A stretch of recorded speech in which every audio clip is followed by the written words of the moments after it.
এই তো রাজসভাসদেরা সবাই চলে এসেছে, শুধু গোপালের টিকিটাই দেখতে পাচ্ছি না। মহারাজ, গোপালের টাকে যেটুকু চুল আছে তাতে টিকি হবে না।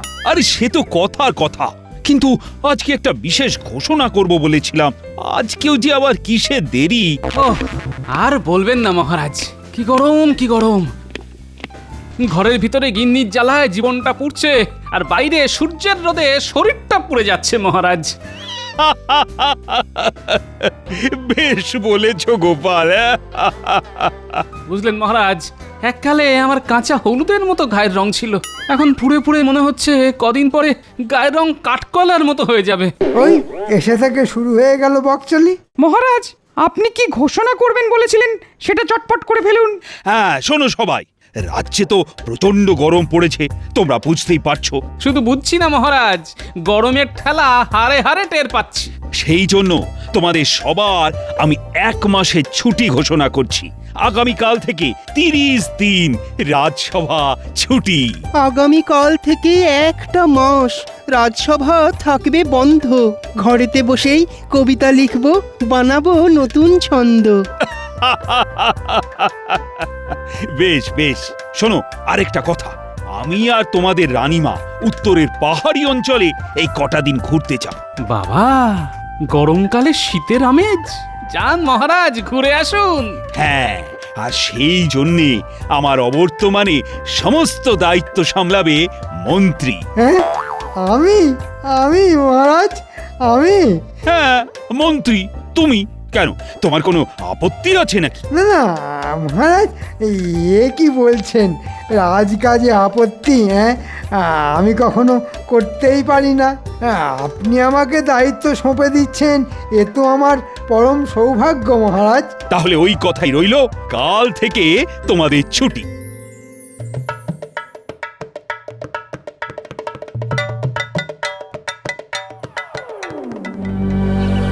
কি ব্যাপার বিজ্ঞানী, তোমাকে দেখে বেশ চিন্তিত মনে হচ্ছে। আর চিন্তা গোপাল, এবার মনে হচ্ছে আমার আর বিশেষ কোনো গবেষণা করা হবে না। কেন বিজ্ঞানী, তুমি সকাল সকাল এরকম অলক্ষণে কথা বলছো কেন? আর কি কথা বলবো বলো গোপাল, এই এত গরমে বাইরে দাঁড়িয়ে থেকো না, এসো ভেতরে এসো।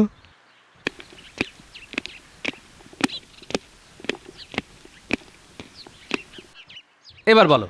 বুঝলে গোপাল, বিলেতের বিজ্ঞান মহল থেকে আমার কাছে একটা চিঠি এসেছে। ওখানে 4টে প্রশ্ন আছে। যদি 4টে প্রশ্নেরই সঠিক উত্তর ওদেরকে জানাতে পারি, তাহলে ওরা আমাকে অনেক আধুনিক বৈজ্ঞানিক সরঞ্জাম দেবে। আমি বিলেতে গিয়ে গবেষণা করার সুযোগ পাবো। তা তোমার যা বৈজ্ঞানিক বুদ্ধি, বিজ্ঞানী যা মাথা, তাতে যে কোনো প্রশ্নের উত্তর তোমার কাছে জলভাত। ওখানেই তো হয়েছে সমস্যা গোপাল। আমার যা বুদ্ধি সব বিজ্ঞান সম্পর্কিত, কিন্তু ওদের দেওয়া প্রশ্নপত্রে এমন একটা প্রশ্ন রয়েছে যেটার সাথে বিজ্ঞানের কোনো সংযোগই খুঁজে পাচ্ছি না। আচ্ছা বলো, কি প্রশ্ন? প্রশ্নটা হলো গিয়ে, এমন কোন খাবার যা গরম নয় তবুও আমরা ফু দিয়ে খাই? গরম নয় তবু আমরা ফু দিয়ে খাই? হ্যাঁ, পারবে পারবে গোপাল? সব খাবারই তো আমার খেতে ভালো লাগে, কিন্তু বাজারে যা আগুন দাম, কিছুই দাম দাম। বাদাম, বাদাম বিজ্ঞানী, বাদাম বাদাম বাদাম আমরা খোসা ছাড়িয়ে ফু দিয়ে খাই। সাবাস সাবাস গোপাল, সাবাস, তোমার বুদ্ধির জবাব নেই। আমি কালকে সারা রাত ভেবেছি, কিন্তু কোনো সমাধানই খুঁজে বার করতে পারিনি। সত্যি সত্যি এই জন্যই তুমি বুদ্ধির রাজা গোপাল ভাঁড়। আমি আজকেই বিলেতে যাব। যাও বিজ্ঞানী যাও, তুমি হলে আমাদের কৃষ্ণনগরের গর্ব। হ্যাঁ নিশ্চয়ই গোপাল, আমাকে নিশ্চয়ই যেতে হবে, কিন্তু কিন্তু যাওয়ার আগে আমি তোমাকে একটা উপহার দিতে চাই। উপহার? কি উপহার বিজ্ঞানী? এই নাও, এই নাও যান্ত্রিক পাখা। হ্যাঁ, যান্ত্রিক পাখা? হ্যাঁ, এই পাখার নিচে তেল ভরার জায়গা আছে, যেখানে প্রদীপের মতন তেল ভরবে। এই যে পলতে দেখছো, এই পলতেতে আগুন ধরিয়ে পাখার ওপরের অংশ নিচের অংশের উপর এভাবে বসিয়ে দেবে। তারপর দেখবে কিছুক্ষণ পরে বনবন করে পাখা ঘুরবে। হ্যাঁ হ্যাঁ, উফ বিজ্ঞানী, কি যুগান্তকারী আবিষ্কার করেছো তুমি! না না না, তোমার এই কষ্ট করে বানানো আবিষ্কার আমি নিতে পারবো না বিজ্ঞানী। না না, আমি আমি তোমাকে ভালোবেসে দিলাম, তুমি নাও। না না না না, তোমার একটা গবেষণা করতে অনেক সময় লাগে, আমাকে পুরোপুরি দিও না, কদিনের জন্য ব্যবহার করতে দাও, তাহলেই হবে। হ্যাঁ, আচ্ছা ঠিক আছে, আমি তো বিলেতে যাচ্ছি। হ্যাঁ, ওখানে এখন মোটামুটি ঠান্ডা। তুমি বরং এই কটা দিন যান্ত্রিক পাখা ব্যবহার করো। আর হ্যাঁ, আমি যে তোমাকে এটা দিয়েছি, এটা কাউকে ভুল করেও বলো না যেন গোপাল। হ্যাঁ। আচ্ছা আচ্ছা ঠিক আছে। দেখেছো মানুষটার কাণ্ড, দেখেছো? আমি সেই কখন থেকে উনুন ধরিয়ে বসে আছি। ওহ, এই তো গিন্নি চলে এসেছি। দেখো গিন্নি, দেখো কি এনেছি। কই কই দেখি দেখি। এ কি তোমার হাতে? ওটা কি? হ্যাঁ বাবা, এটা হলো যান্ত্রিক পাখা। যান্ত্রিক পাখা? হ্যাঁ, তোমাকে পরে সব বোঝাবো, তুমি চট করে রান্নাটা করে ফেলো তো দেখি। এই নাও বাজার। শুধু উচ্ছে আর ছোট ছোট পুঁটি মাছ? হ্যাঁ, উচ্ছে দিয়ে ডাল আর পুঁটি মাছের ঝাল বানিয়ে ফেলো, তাতেই হবে। ওহ, তোমার মতন কিপটে দেখিনি। হ্যাঁ, উফ কি গরম, যাই একটু পুকুরে ডুব দিয়ে আসি। উহ, কি গরম! পাখাটা দিয়ে একটু হাওয়া করো না। আমার কি 10টা হাত নাকি? এক হাতে থালা রাখবো, এক হাতে কড়াই ধরবো, এক হাতে হাতা দিয়ে খাবার ঢালবো, তো তোমাকে হাওয়া দেব কোন হাত দিয়ে? হ্যাঁ, সেসব আমি জানি না। আমি হলাম এই রাজ্যের মন্ত্রী। এই গরমে খাওয়ার সময় একটু হাওয়া না পেলে খাবার হজম হবে না আমার। আমি অত পারবো না। আমি তোমার বাড়ির বউ, কাজের লোক বা চাকর নই।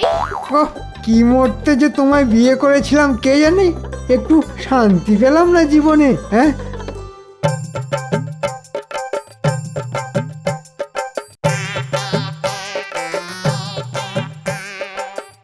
কি হলো গিন্নি, তুমি বসে আছো কেন? তুমি আমার সাথে খেতে বসো, এখন তো আর তোমাকে হাত পাখা দিয়ে হাওয়া করতে হবে না। এটা তুমি সত্যি একটা বেশ কাজের জিনিস এনেছো গো। নাও নাও নাও, খেতে বসো। তুমি যখন এত করে বলছো তাহলে বসি। আবার খেয়ে উঠে বাসন কোসন মেজে ফেলতে হবে।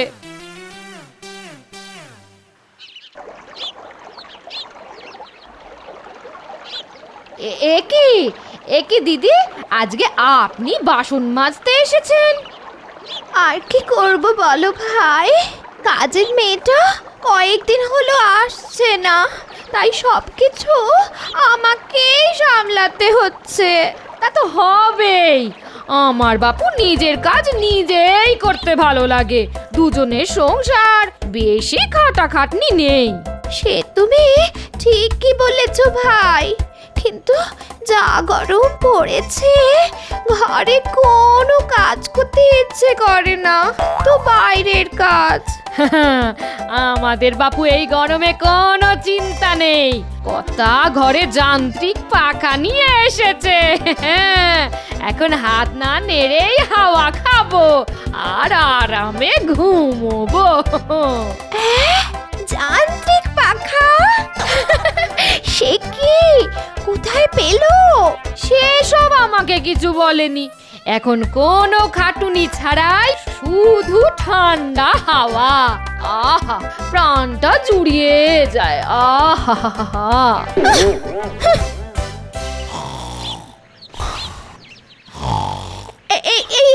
এই যে, এদিকে শুনছো?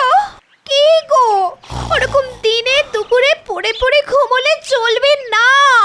এই ওঠো, শোনো, ওসব ঘুমিয়ে না থেকে আমার জন্য যান্ত্রিক পাখা নিয়ে এসো। ওই দেখ, বায়না শুরু হয়ে গেল। তোমার কি বায়না লগ্নে জন্ম নাকি গো? হ্যাঁ, বলি যান্ত্রিক পাখাটা আবার কি জিনিস? হ্যাঁ, সেসব আমি জানি না। তোমাদের রাজসভার গোপালের বাড়িতে আছে, হাত দিয়ে হাওয়া করতে হয় না, এমনি এমনি পাখা হাওয়া দেয়। ধুর, তুমি বাজে কথা বলছো, এসব হয় না। বিশ্বাস না হলে গোপালের বাড়িতে গিয়ে একবার দেখে এসো না। পড়ে পড়ে না ঘুমিয়ে কাজের কাজটা করো, যাও। উফ, আমার হয়েছে যত জ্বালা।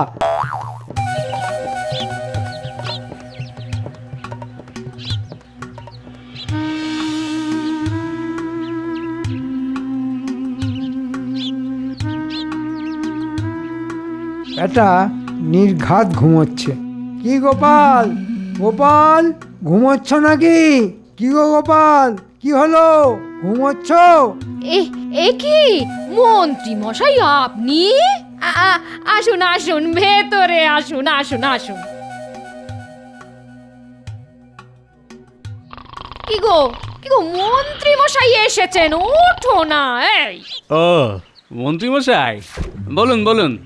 তা গোপাল, এটাই তাহলে যান্ত্রিক পাখা? হ্যাঁ, বাহ, বেশ সুন্দর তো। কোথা থেকে কিনলে, কোথায় পেলে? হ্যাঁ, আর সেসব তো বলতে পারবো না মন্ত্রী মশাই। আপনি যদি হাওয়া খেতে চান তাহলে এখানে বেশ কিছুক্ষণ বসে হাওয়া খেয়ে যান। হ্যাঁ, হাওয়া তো খাবই। তা এই পাখাটা কিভাবে চলে? এই তো ভেতরে একটা তেল ভরার জায়গা আছে, সেখানে তেল ভরেছি আর এই পোলতের ডগায় আগুন ধরিয়ে দিলাম, ব্যাস। তারপর পাখার ওপরের অংশ চাপ দিলেই পাখা বন করে ঘুরবে। বাহ, দারুণ তো। তাহলে আমি আজই এটা নিজের বাড়িতে নিয়ে গিয়ে হাওয়া খাবো। হ্যাঁ, না না না, এ কি করে সম্ভব মন্ত্রী মশাই? আমি আপনাকে এই পাখা দিতে পারবো না। দেখো গোপাল, আমি হলাম এই রাজ্যের মন্ত্রী। তোমার ঘরে এরকম একটা জলজ্যান্ত যান্ত্রিক পাখা থাকবে, কিন্তু আমার বাড়িতে থাকবে না। এ তো হতে পারে না। তাই আমি এটা নিয়ে যেতে চাই। আমাকে এটা দিয়ে দাও গোপাল। না না মন্ত্রী মশাই, আপনি এ কি বলছেন? আমরা এই পাখা আপনাকে দিতে পারবো না। না না না। দেখো, মহারাজের অবর্তমানে এখন আমি এই রাজ্যের সর্বে সর্বা। তুমি মুখের কথায় না দিলে গায়ের জোর দেখাতে হবে। সে আপনি যা খুশি করে নিন মন্ত্রী মশাই, আমি আপনাকে এটা দিতে পারবো না।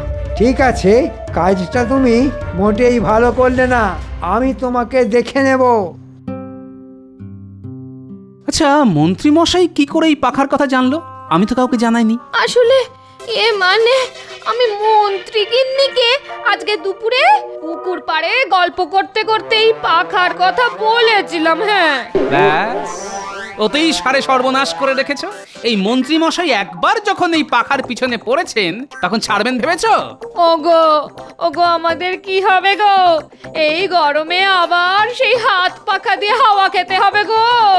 শোনো, মন্ত্রী মশাই যখন এই পাখার পশ্চাতে পড়েছেন তখন পাখা নিয়েই ছাড়বেন। তাই আমাদের কিছু পূর্ব পরিকল্পনা করে রাখতে হবে। হ্যাঁ, কি পরিকল্পনা গো? শোনো, রান্নাঘর থেকে তুমি এক্ষুনি হ্যাঁ হ্যাঁ হ্যাঁ হ্যাঁ, বাবা, এসব তো রান্নার কাজে লাগে। এসব দিয়ে কি হবে?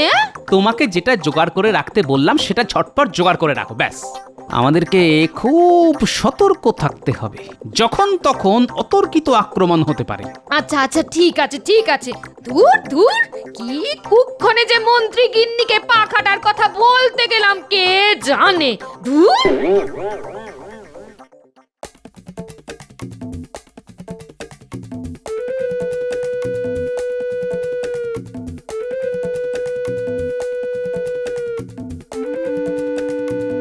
আরে মন্ত্রী মশাই যে, হঠাৎ আমাদের কথা মনে পড়লো।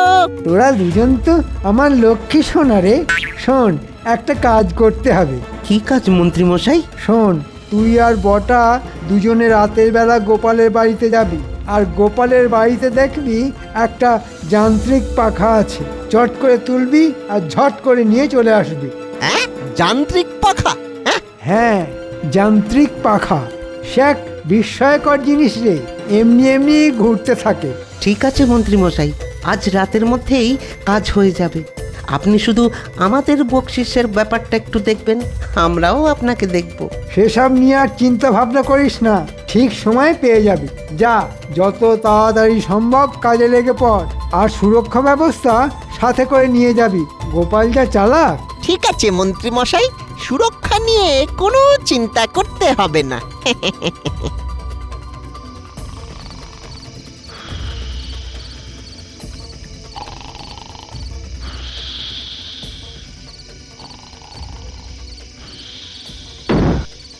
যে গোপাল, দরজা খোলো। কি হলো? কথা কানে যাচ্ছে না নাকি? হ্যাঁ, দরজা খুলবে না দরজাটা ভেঙে দেবো? এই তো বটা ঘটার আওয়াজ মনে হচ্ছে। গিন্নি, তুমি এক কাজ করো, তুমি আস্তে করে দরজাটা খুলে দরজার একটা পাশে দাঁড়িয়ে পড়ো, বাকিটা আমি দেখে নিচ্ছি। কোথায় কোথায় যান্ত্রিক পাখা দেখি? গোপাল বসে বসে হাওয়া খাবে আর মন্ত্রীমশাই কষ্ট পাবেন? এ হতে পারে না। এই তো সামনেই আছে, সাহস থাকলে নিয়ে যা না। নিয়ে তো যাবই।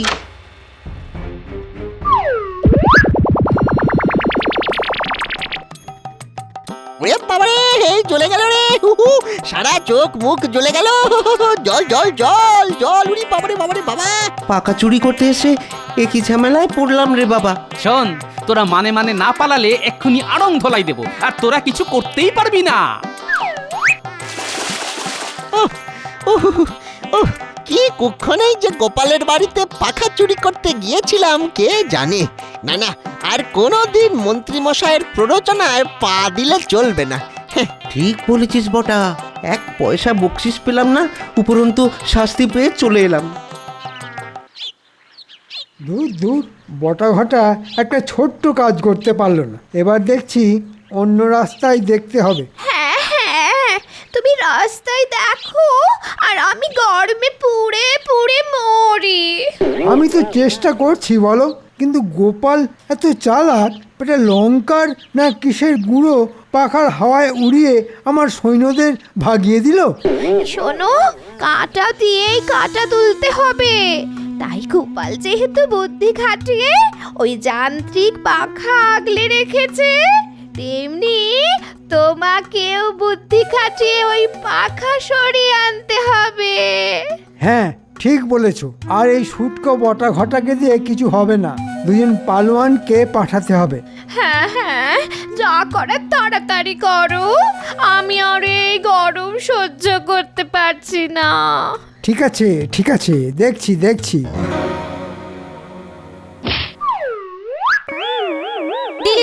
দিলি তো গুলটে বলটা হারিয়ে। কি করব বল ফুটি?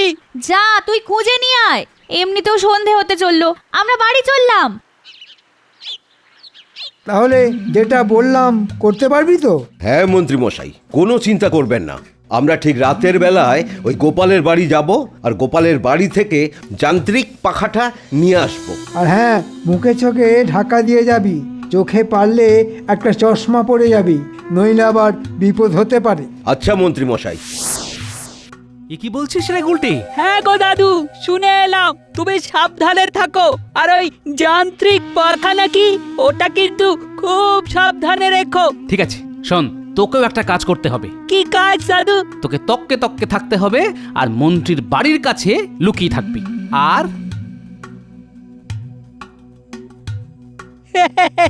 ঠিক আছে দাদু, ঠিক আছে।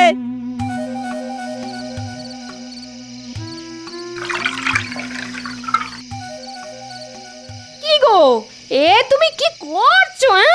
এসব তুমি বুঝবে না গিন্নি, পরে সব জানতে পারবে। এই পাখা আবার ফিরে পাওয়ার জন্য সুরক্ষা নিচ্ছি। ও, কি ঝামেলায় পড়লাম রে বাবা, কি ঝামেলা। ভুল করে যখন একবার এই পাখার কথা বলে ফেলেছো, তখন বিপদ তো আসবেই গিন্নি।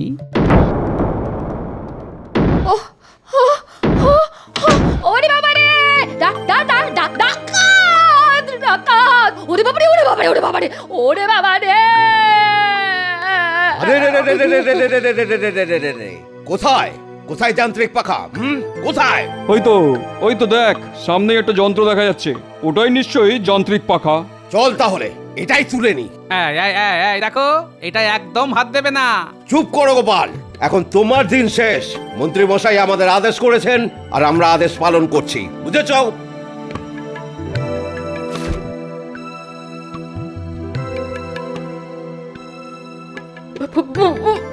ওগো, আমাদের কি হবে গো?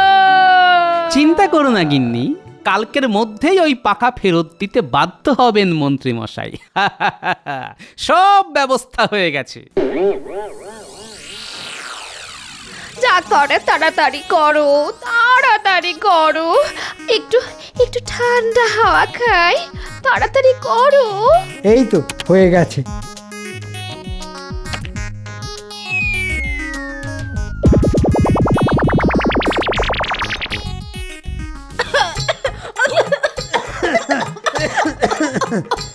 এটা কি পাখা এনেছো? ওরে বাবা রে, ও, এতে এতে আমি মরে যাব।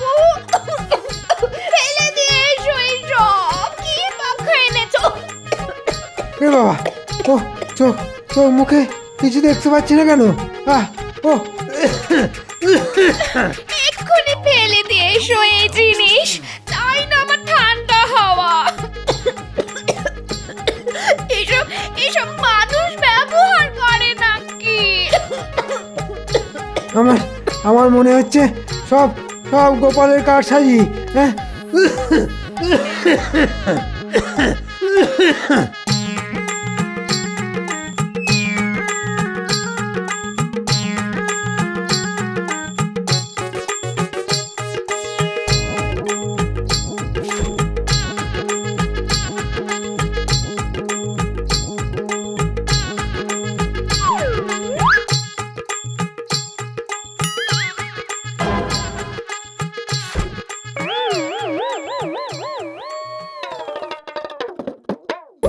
কি গিন্নি, বলেছিলাম না মন্ত্রী মশাই একদিনের মধ্যেই ফেরত দিয়ে দেবে। এখন তুমি শুধু এই পাখার তেল ফেলে দিয়ে নতুন করে তেল ভরো আর শান্তিতে হাওয়া খাও। যাক বাবা, বাঁচলাম। আর এই নে গুলটে, এটা রাখ, তুই ভোলার দোকান থেকে ভালো মিষ্টি খেয়ে নিস। আচ্ছা দাদু। এই তেলের মধ্যে লঙ্কার গুঁড়ো মিশিয়ে দিয়েছিলাম।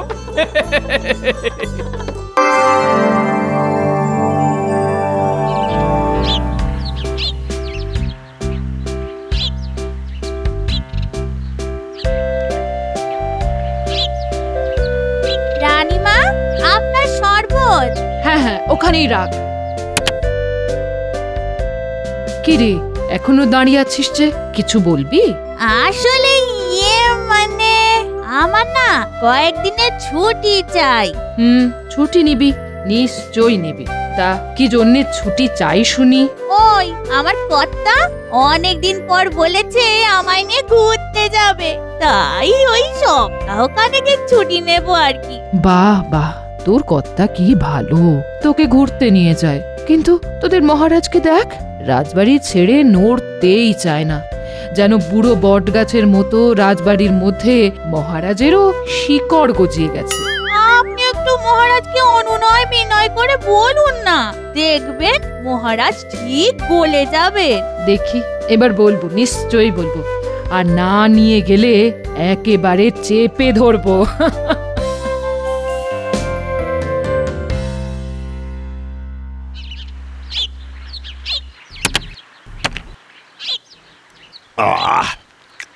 বুঝলে, আজকে মাছের ঝোলটা কিন্তু খাসা বানিয়েছো রানী। আহা হা হা হা, কি স্বাদ! বলছিলাম কি মহারাজ, অনেক দিন তো আমরা কোথাও ঘুরতে যাই না। চলুন না মহারাজ, কয়েকদিন কোথাও ঘুরে আসি। এই গরমে আর কোথায় যাবে বলো তো গিন্নি? বাড়িতে আছি, এই বেশ আছি। আর রোদে বেরোলে মনে হয় যেন চাঁদি একেবারে ফেটে যায়। আমরা আমরা কোনো পাহাড়ি জায়গায় যেতেই পারি তো, ওখানে এখন বেশ ঠান্ডা। তা অবশ্য তুমি ঠিক কথাই বলেছ, কিন্তু কিন্তু নয় মহারাজ, কোনো কিন্তু নয়। ঠিক আছে ঠিক আছে, তাহলে কালকে সকালে রাজসভায় সবাইকে কাজ বুঝিয়ে দিতে হবে।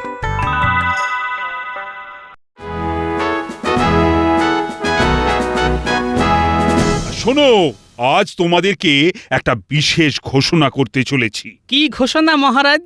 আমি আর তোমাদের রানীমা বেশ কয়েকদিনের জন্য একটু বাইরে যাচ্ছি। এটুকু বলতে কত দূর মহারাজ?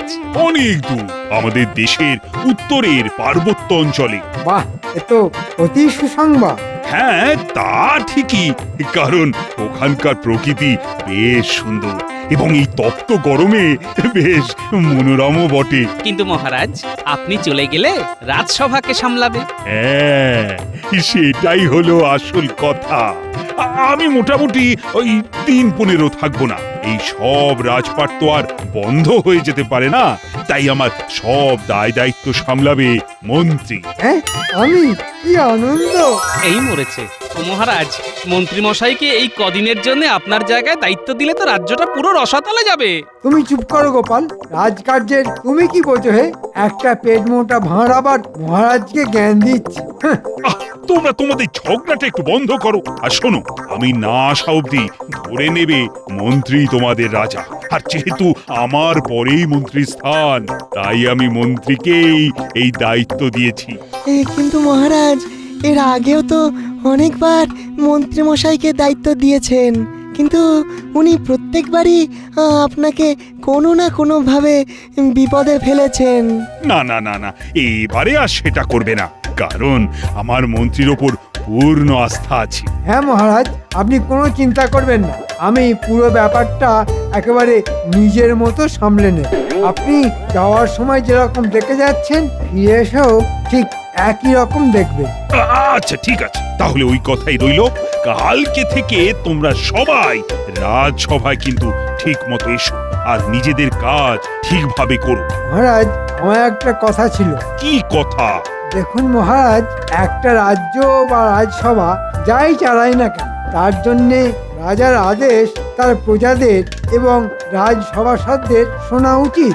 হ্যাঁ, তা তো 100 বার। তাই আপনি সবাইকে বলে দিন যে আপনার অবর্তমানে যেন সবাই আমার আদেশ মানে। এই শোনো, তোমরা সবাই কিন্তু মন্ত্রী মশাই যা বলবে সব শুনবে, আর ওনাকে রাজ্য চালাতে সব রকমের সহযোগিতা করবে। যথাজ্ঞা মহারাজ।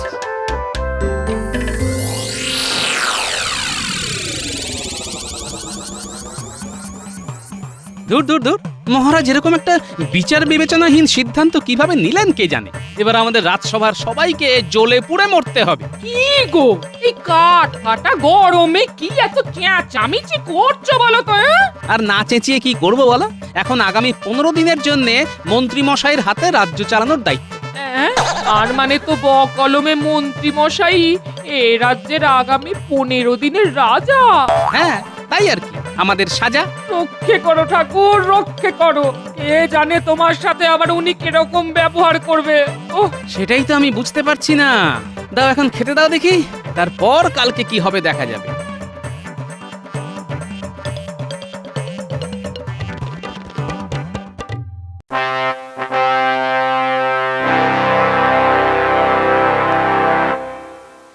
কি মন্ত্রী মশাই, আপনি মহারাজের আসনে বসে আছেন কেন?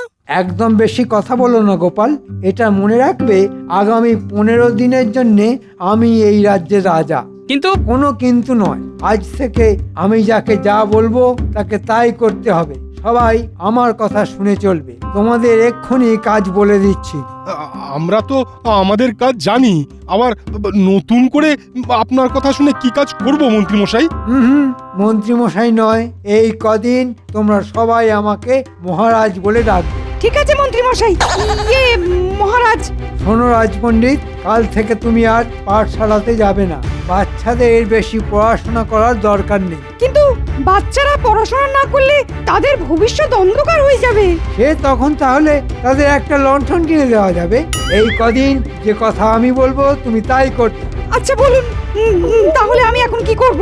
তুমি এখন রাজবাড়ির ময়লা পরিষ্কার করবে। আমি যেন সব সময় চকচকে রাজসভা রাজবাড়ি দেখতে পাই। আর বিজ্ঞানী, বলুন মন্ত্রী, রাজা মশাই। তুমি তো গবেষণা করো কে, তাই তো? হ্যাঁ।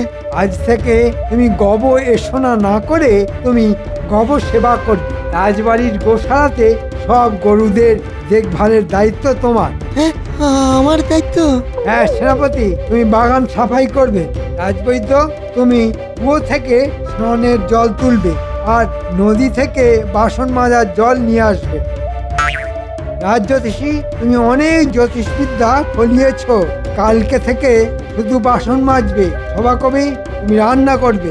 সে কি, এই রোগা চেহারা নিয়ে করব আমি রান্না?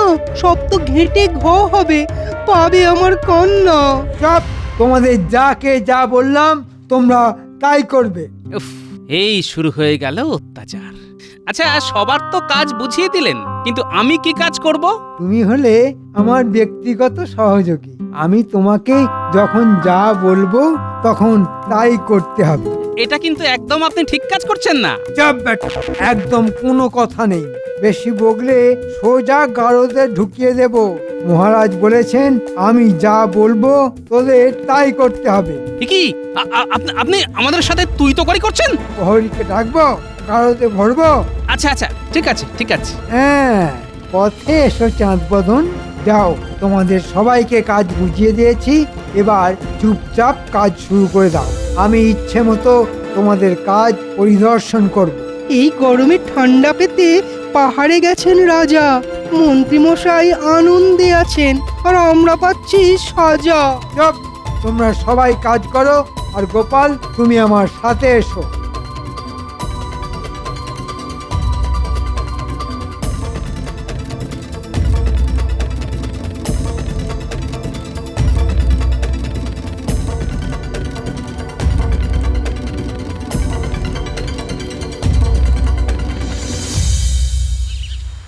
গোপাল, তুমি আমার এই ঘরটা ঝটপট মুছে ফেলো। হ্যাঁ, আমি আপনার ঘর মুছবো? হ্যাঁ, ঘর দুয়ার সব মুছবে, পরিষ্কার করবে, বাসন মাজবে। আমি যা বলবো তাই করবে। এটা কিন্তু ভালো হচ্ছে না। তুমি করবে না আমি তোমাকে গারদে ভরবো। ঠিক আছে ঠিক আছে, করছি।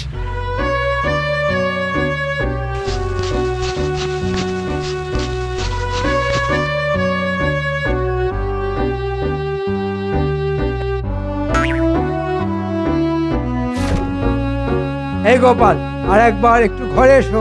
বলুন। দেখো ঘরের মধ্যে কিরকম ফলের খোসা ছড়িয়ে আছে, এগুলো পরিষ্কার করে জায়গাটা আরেকবার মুছে ফেলো। হ্যাঁ, এই তো পরিষ্কার করলাম। আবার কর, এটাই তো তোমার কাজ। অনেক দিন শুধু লোক হাসিয়ে মহারাজকে ফাঁসিয়েছো আর ট্যাঁকে টাকা ভরেছো। এখন ওসব অতীত। উফ, কি জ্বালাতনে পড়লাম রে বাবা। খাটতে খাটতে এবার মনে হচ্ছে আমি রোগা হয়ে যাব।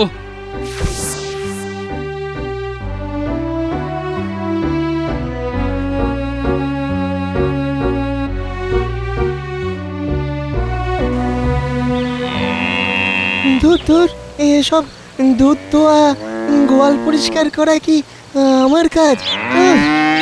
কি গন্ধ! আয় মা, দুধ দিয়ে যা। আয় আয় মা, আয়। ওরে বাবা, এ কি বিপজ্জনক গরু রে!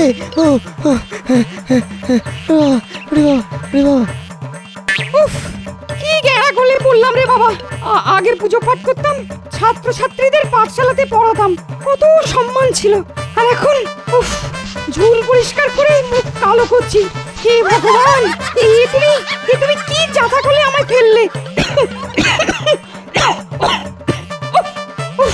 কি যন্ত্রণা রে বাবা! কি কষ্ট! সকাল থেকে রান্না করছি, নাড়ছি এখন খুন্তি। উফ, একের পর এক রান্না, নেই কো গুণা গুনতি। কোনো কথা বলবেন না, কোনো কথা না।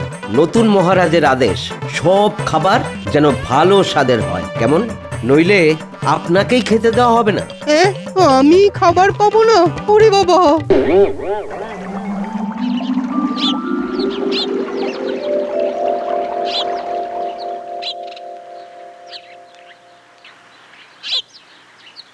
কি রাজজ্যোতিষী মশাই, আপনি এসব এঁটো বাসনপত্র নিয়ে কি করছেন? আপনি না রাজজ্যোতিষী, রাজসভার সদস্য? শাস্তি! উফ, আমার জীবনের গ্রহ নক্ষত্র সব ঘুরে গেছে। এখন আমাদের মন্ত্রী ওরফে 15 দিনের তাৎক্ষণিক মহারাজের আদেশ মেনে বাসন মাজতে হচ্ছে। কি আপনি সবার ভাগ্য গণনা করেন, আর আপনার কপালে এরকম দুর্ভাগ্য? হায় হায় হায়, বিপদে পড়লে ব্যাঙ ও লাথি মারে। আমার হয়েছে সেই রকম কপাল।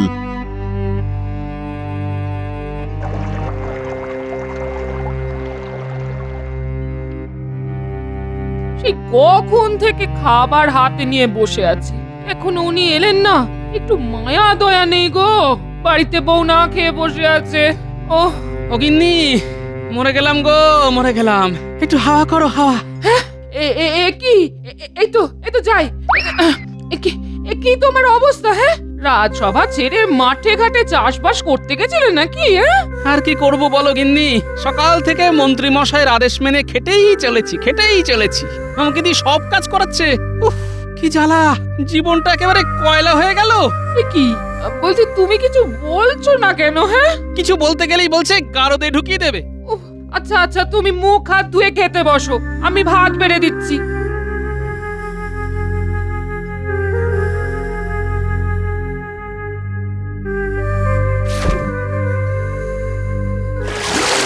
আহারে, তোমার কি কষ্ট। আহা, আর সবই ভাগ্য গিন্নি, ভাগ্য। একদিন সুযোগ বুঝে মন্ত্রীকে এমন ফাঁদে ফেলবো না যে উনি কাউকে ডাকার সময় পাবে না, আর ফাঁদ পেরিয়ে বেরোতেও পারবে না। ঠিক আছে, সে না হয় করবে। এখন ঝটপট খেতে বসো তো, আমারও খুব খিদে পেয়েছে। হ্যাঁ, বসো। ভালো করে বাগানে যেন একটাও পাতা পড়ে না থাকতে দেখি। বাপরে বাপ, ভালো করে করছি তো, ঝাঁট দিতে দিতে কোমর ব্যথা হয়ে গেল। ওসব বললে চলবে না। মুগুর ভেজে এইরকম একটা তাগড়াই চেহারা বানিয়েছো, তাহলে ঝাঁটা ধরতে তোমার সমস্যা কোথায়? হ্যাঁ, আপনি কিছুক্ষণ ওই ঝাঁট দিয়ে দেখুন না। হ্যাঁ, কি বললে সেনাপতি? কৃষ্ণনগরের বর্তমান রাজা ঝাঁট দেবে? এক্ষুনি কান ধরে দাঁড়াও, নইলে সোজা গারদে ভরে দেব। আচ্ছা, ঠিক আছে। আপনি তো দেখছি যখন তখন চমকাচ্ছেন। আমি এক্ষুনি ঝাঁট দিয়ে সমস্ত ময়লা পরিষ্কার করে দিচ্ছি। দয়া করে কান ধরার শাস্তি দেবেন না। এই তো কত তাড়াতাড়ি পথে চলে এসেছো তুমি। যাই, একটু ওই দিকটা দেখে আসি।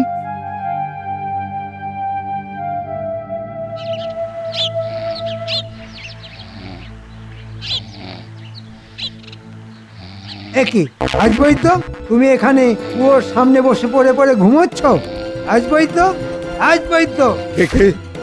আমি, স্নানের জল কোথায়? এই তো এক্ষুনি তুলে দিচ্ছি। শুধু ফাঁকি? কাজের সময় ঘুমালে একদম ধরাই দিয়ে সব ফাঁকিবাজি বের করে দেব।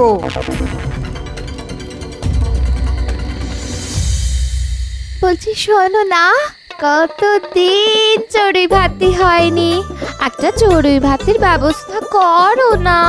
গিন্নি, তুমি এখন যা বলবে তাই আমি করব। মনে করবে এই কদিন তুমি রানী।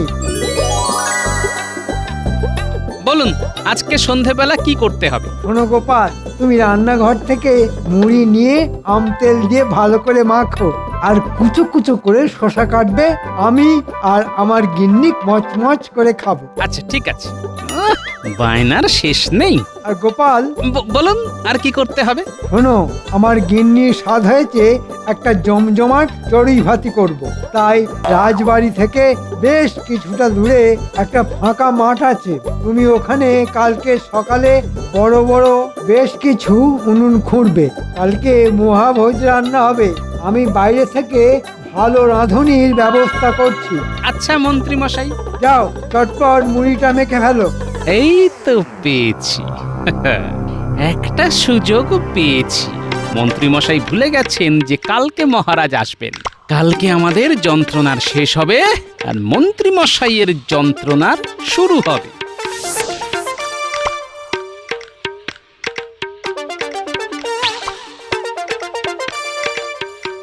কি গোপাল, তুমি? শোনো বিজ্ঞানী, আমার কালকে সকাল সকাল বেশ কয়েক বালতি গোবর লাগবে। তুমি জোগাড় করে দিতে পারবে? হ্যাঁ, তা পারবো না কেন? এতগুলো গরু, এত গোবর, হ্যাঁ নিশ্চয়ই পারবো। ঠিক আছে, আমার কালকে ভোরের মধ্যে অনেক গোবর চাই। আর একটা কথা আছে, এটা তুমি সবাইকে বলে দেবে। কি কথা?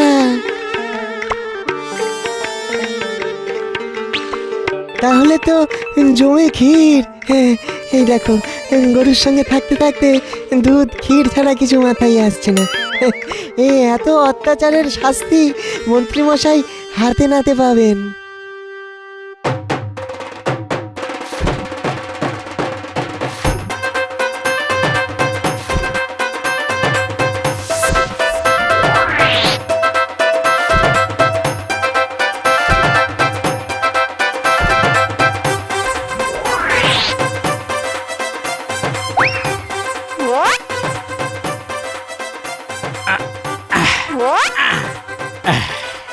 এই এতে মোটামুটি হয়ে যাবে।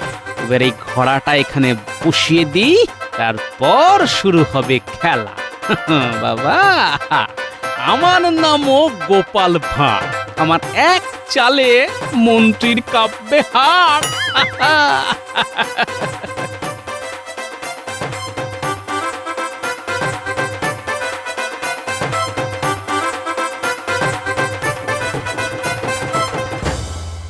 যাই দেখে আস গোপাল সকালবেলায় কাজ শুরু করেছে কিনা। ব্যাটা যা ফাঁকিবাজ, সকাল সকাল ঘুমিয়ে পড়লেই সারা দিনের চড়ুই ভাতি মাটি হয়ে যাবে। কি গোপাল, কাজ কত দূর? কাজ যত দূরই হোক না কেন, আপনার তাতে কি? এ কি, তুমি আমার সাথে এরকম কথা বলছো? তোমার সাহস তো কম নয়। দেখুন মন্ত্রী মশাই, আমি উনুন খুঁড়তে গিয়ে একটা মোহরের ঘোড়া পেয়েছি, আর তাতে যা মোহর আছে তা দিয়ে আমার সারা জীবন চলে যাবে। হ্যাঁ, সে কি, কোথায়? এই তো এখানে দেখুন না, দেখুন না, পুরোটা তুলতে পারছি না, খুব ভারী তো। এসব কথা আগে বলবে তো, আমি তোমাকে তুলতে সাহায্য করবো তো। হ্যাঁ, করুন না, করুন, তাহলে আপনাকে অর্ধেক ভাগ দেব। আমার পুরোটাই চাই। ওরে বাবা রে, কে কোথায় আছিস রে? আমাকে বাঁচা রে। ওরে, আমি গোবরের গর্তে পড়ে গেছি। ও কি গন্ধ রে বাবা। মন্ত্রী মশাই, এখানে কেউ নেই, সব প্রহরী সেনাবাহিনীদের বলেছি রাজবাড়ির কাছাকাছি থাকতে। এটা কিন্তু খুব খারাপ হচ্ছে গোপাল। আমাকে তোলো। কি গন্ধ রে বাবা। আমাদেরকে অনেক খাটিয়েছেন, আজকে আপনি তার শাস্তি ভোগ করুন। আপনার হয়তো মনে নেই, মহারাজ যাওয়ার 15 দিন কালকে শেষ হয়েছে, তাই মহারাজ আজকেই চলে আসবেন।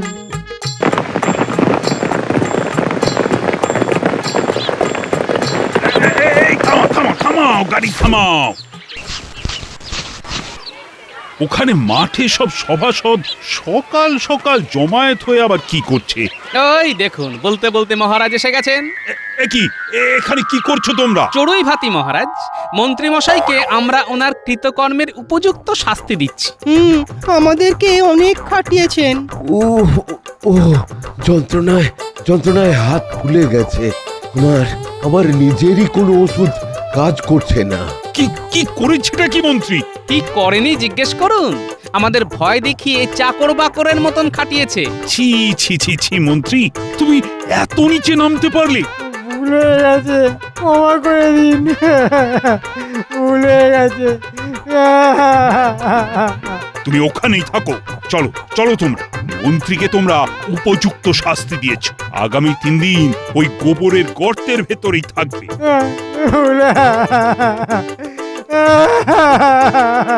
কি মন্ত্রী মশাই, খুব রাজা হওয়ার শখ হয়েছিল তো, এখন গোবরের গর্তে ঢুকেই রাজত্ব চালান। ভাবুন, ওই গর্তই আপনার রাজ্য। ধন্যবাদ গোপাল।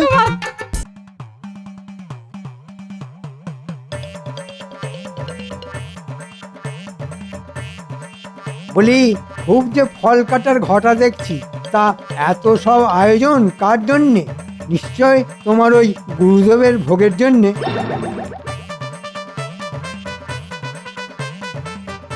ছি ছি, এমন করে বলতে আছে নাকি? গুরু হলেন স্বয়ং ব্রহ্ম। ব্রহ্ম না ছাই, যেদিন থেকে আমার সংসারে পা রেখেছেন সেদিন থেকে ব্রহ্মা মানে আগুন হয়ে আমার সোনার সংসারটাকে জ্বালিয়ে পুড়িয়ে একেবারে খাক করে দিচ্ছে। শোনো, শাস্ত্রে বলে মন দিয়ে গুরু সেবা করলে না, গুরুর আশীর্বাদে মানুষ রাজা উজির হয়ে যায়। রাজা উজির হব কিনা জানি না, তবে এমন চলতে থাকলে কদিনেই যে ফকির হয়ে যাব সেটা আমি বেশ বুঝতে পারছি। তাই যেমন করেই হোক গুরুদেবকে ভাগাও, না হলে আমি একদিন ওকে রাস্তার পথটা দেখিয়ে দেব, এই বলে দিলাম। হ্যাঁ,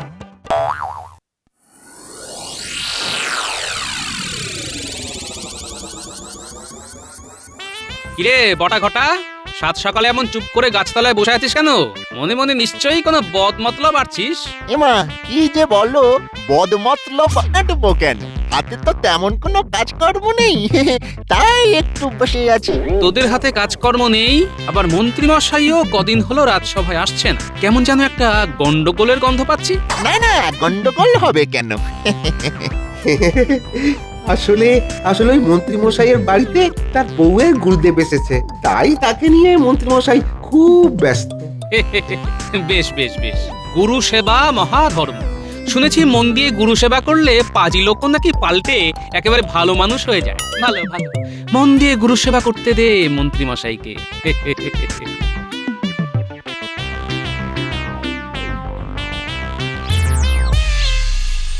মা, আজ আমি চলে যাব। চলে যাবেন মানে? এই তো গতকাল বললেন যে আর কটা দিন থাকবেন। হ্যাঁ বলেছিলাম বটে, তবে আমি ভেবে দেখলাম আমি গৃহত্যাগী সন্ন্যাসী, বেশি দিন সংসারের মধ্যে থেকে কেমন মায়ায় আবদ্ধ হয়ে পড়েছি। নিজের কানে যা শুনলাম তাতে আর বেশি দিন থাকলে তোর স্বামীর কাছে হয়তো ঘাত ধাক্কা খেতে হবে। না রে মা, একবার যখন মনস্থির করে ফেলেছি তখন আমায় যেতে দে। মনস্থির যখন করেছেন তখন আপনাকে আটকাবার ক্ষমতা আমার নেই গুরুদেব। তবে যাওয়ার আগে আশীর্বাদ করে যান যাতে আমার স্বামীর ধর্মে মতি হয়। হবে রে মা, হবে। ঈশ্বরের আশীর্বাদে সব ঠিক হয়ে যাবে। আবার কি করছিস মা? এই আঁচলে করে আপনার একটু পায়ের ধুলো মুড়ে নিলাম বাবা। আমার স্বামী এলে তার মাথায় ছুঁয়ে দেব। এটা রাখ, তবে খরচ করে নষ্ট করিস না। লক্ষ্মীর ঝাঁপিতে রেখে দিবি, দিনে দিনে তোর সংসারে শ্রীবৃদ্ধি ঘটবে।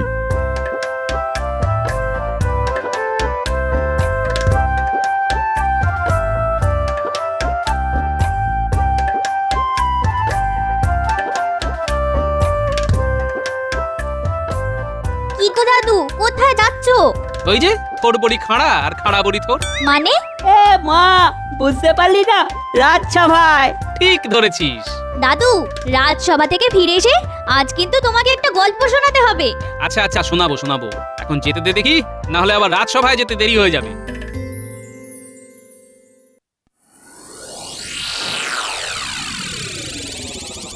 গিন্নি, ও গিন্নি, কোথায় গেলে গো? কি হলো, মুখটা এমন গোমড়া কেন? গোমরা না হয়ে কি হবে, হাসি খুশি টকমগে হবে। হ্যাঁ সেইটাই তো জানতে চাইছি, গোমড়া মুখ কেন? গুরুদেব চলে গেছেন। চলে গেছেন? হ্যাঁ, যাওয়ার সময় তিনি আমাকে একটা মোহর দিয়ে বলে গেছেন, ওই দিনে দিনে ওই মোহরই আমাদের সংসারের শ্রীবৃদ্ধি ঘটাবে। এই নাও, মাথাটা একটু নিচু করো তো দেখি। কেন মাথা নিচু করতে যাব কেন? গুরুদেবের পায়ের ধুলো আঁচলে বেঁধে রেখেছি, মাথায় ছোঁয়ালে তোমার ভালো হবে। আর যদি মাদুলি করে চরণ ধুলি গলায় ঝুলিয়ে রাখতে পারো তাহলে মহারাজ আর গোপালের লাথি ঝাঁটা না খেয়ে মাথা উঁচু করে বেঁচে থাকতে পারবে। আহা আহা গিন্নি, কি কথাই শোনালে তুমি। ওনার মোহর, চরণধুলি, মাদুলি, পেয়েছি পেয়েছি। আহা, এই তিনের দৌলতে আমি দুদিনেই রাজা উজির বনে যাব। আমি রাজসভায় যাচ্ছি গিন্নি। চলে গেল।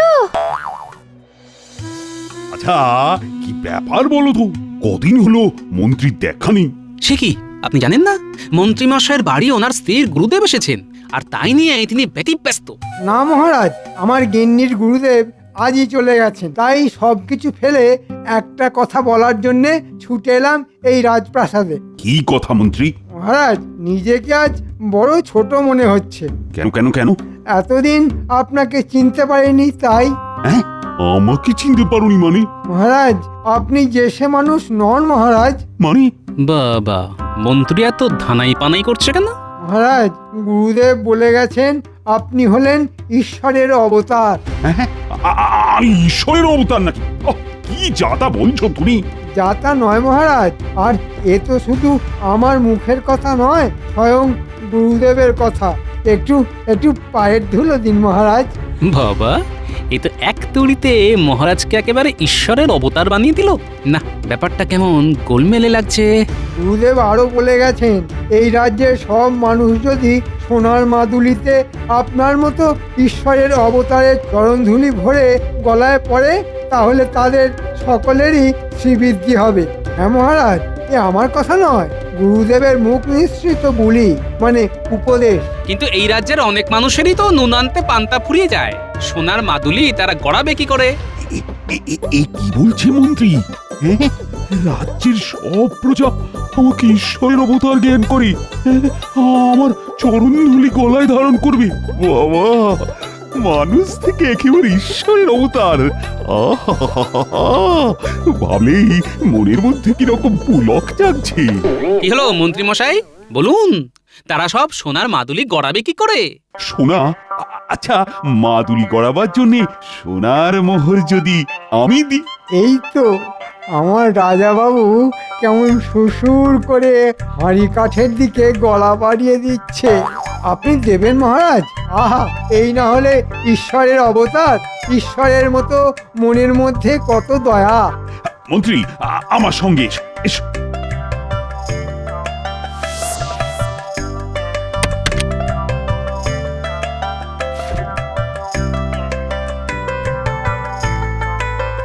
মন্ত্রী, ভেতরে এসো। আসছি মহারাজ।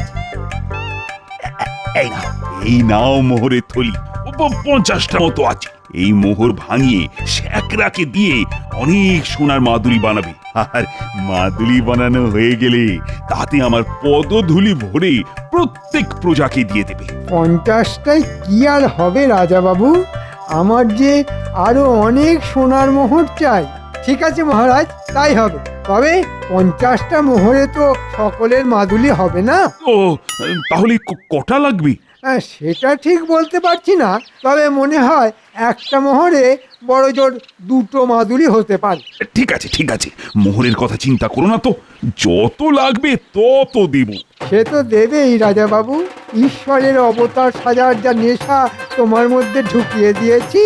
বেশ, ভালো দেখে সোনার মাদুলি বানাবে কিন্তু। সে তো বানাবোই রাজা বাবু, তোমায় বলেছি একটা মোহরে বড় জোর 2টো মাদুলি হতে পারে। আমি তো সোনা দিয়ে বানাবোই না, বানাবো গিলটি সোনা দিয়ে, আর এই সব সোনার মোহর ঢুকে যাবে আমার সিন্ধুকে। আপনি কোনো চিন্তা করবেন না মহারাজ। তাহলে এখন আমি যাই মহারাজ। এসো এসো এসো। কি আনন্দ, কি আনন্দ! সমস্ত প্রজা আমার চরণধুলি মাদুলি করে গলায় পড়ে থাকবে। তারা তারা সকলে আমাকে ঈশ্বরের অবতার মনে করবে। ভাবা যায়? ওই আনন্দেই থাকুন আপনি, আর কাঁড়ি কাঁড়ি মোহর ওই বদমাইশ মন্ত্রীর হাতে তুলে দিন। ছি ছি ছি ছি ছি ছি, এ কি মতিভ্রম হলো আপনার? সামান্য মানুষ কি কখনো ঈশ্বরের অবতার হতে পারে? কেন কেন কেন কেন হতে পারে না? আরে, আমি তো কোনো সামান্য মানুষ নই, আমি রাজা, মহারাজা। হ্যাঁ মানছি আপনি রাজা, আর 5টা রাজার মতনই দোষে গুণে কামনায় বাসনায় ভরা সামান্য এক রাজা। আর আপনি যদি সত্যি ঈশ্বরের অবতার হতেন, তাহলে এই সংসার, এই রাজত্ব ছেড়ে কবেই হিমালয়ে চলে যেতেন। আচ্ছা, আমি ঈশ্বরের অবতার হলে তোমার গায়ে তো জ্বালা ধরছে কেন বলতো? ও, বুঝতে পেরেছি, হিংসাতে জ্বলে পুড়ে যাচ্ছ, তাই এত কথা বলছো না? হিংসে? আপনার ভালো কিছু হলে সব থেকে খুশি তো আমিই হব মহারাজ, আমিই হব। কিন্তু তবু আমি খুশি হতে পারছি না। কেন জানেন? কারণ মন্ত্রীর কথায় নেচে এটা নিছকই একটা অলীক কল্পনা আপনার। তাই আবারও বলছি, মাথা থেকে ঈশ্বরের অবতার হওয়ার এই ভূত নামান মহারাজ, এই ভূত নামান। নিজের পায়ের ধুলো প্রজাদের গলায় পরিয়ার পাপ বাড়াবেন না মহারাজ। বেশ, গলায় পরাবো। এতে যদি তোমার আপত্তি থাকে, তাহলে তাহলে বাপের বাড়ি চলে যেতে পারো। এত বড় কথা বললেন। ঠিক আছে, তাই যাব। তবে এ কথা বলে রাখছি, একদিন আপনি ঠিক বুঝতে পারবেন মন্ত্রীর কথায় নেচে কি মারাত্মক ভুলটা আপনি করেছেন। আজ মেজাজ দেখিয়ে চলে যাচ্ছ তো, কিন্তু কিন্তু এমন একদিন আসবে যেদিন আমাকে ঈশ্বরের অবতার জ্ঞান করে তোমাকেও আমার চরণধুলি মাদুলি করে নিজের গলায় ধারণ করতে হবে।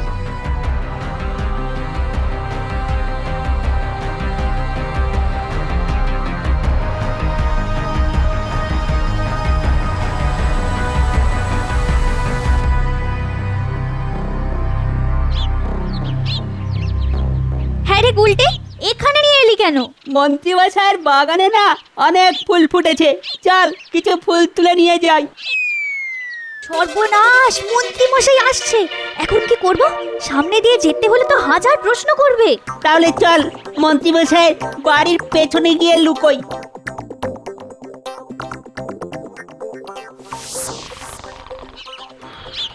গিন্নি, কোথায় গেলে গো গিন্নি?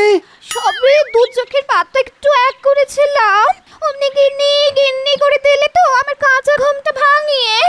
গিন্নি, এখন এমন একটা কথা শোনাবো না, যা শুনলে তোমার চোখ থেকে সব ঘুম উড়ে যাবে। সব ঘুম উড়ে যাবে? সব ঘুম উড়ে গেলে আমি কি করব? শুধু মোহর গুনবে গিন্নি, শুধু মোহর গুনবে। মোহর গুনবো? এই, তোমার মাথা কি খারাপ হয়ে গেছে? না গো গিন্নি, খারাপ নয়, এই দেখো। ও মা, এত এত মোহর কোথায় পেলে? কোথায় পেলে গো? মহারাজকে সে বুদ্ধ বানিয়ে নিয়ে এসেছি। মহারাজ এখন ঈশ্বরের অবতার হওয়ার ইচ্ছে নেচে উঠেছেন, আর তাকে মাদর নাচ নাচিয়ে কোষাগারের সব মোহর আমি ধীরে ধীরে ফাঁকা করে দেবো। হ্যাঁ, কিন্তু মহারাজকে বুদ্ধু বানালে কি করে? বলো বলো। কি বলছিস কি রে তোরা? গো দাদু, ঠিকই বলছি। এরকম একটা সন্দেহ আমারও হয়েছিল। মন্ত্রীমশাই বলছিল যে মহারাজ এখন নাকি ঈশ্বর হওয়ার ইচ্ছায় নেচে উঠেছেন, আর তাকে বাদর নাচ নাচিয়ে কোষাগারের সব মোহর ধীরে ধীরে ফাঁকা করে দেবে। পুরো ব্যাপারটা তাহলে একটা ষড়যন্ত্র। ঠিক আছে, মন্ত্রীর ওপর নজর রাখতে হবে, বুঝলি? তোরা এখন বাড়ি যা, তবে আরো কিছু খবর পেলে তক্ষুনি আমায় এসে জানাবি। ঠিক আছে দাদু।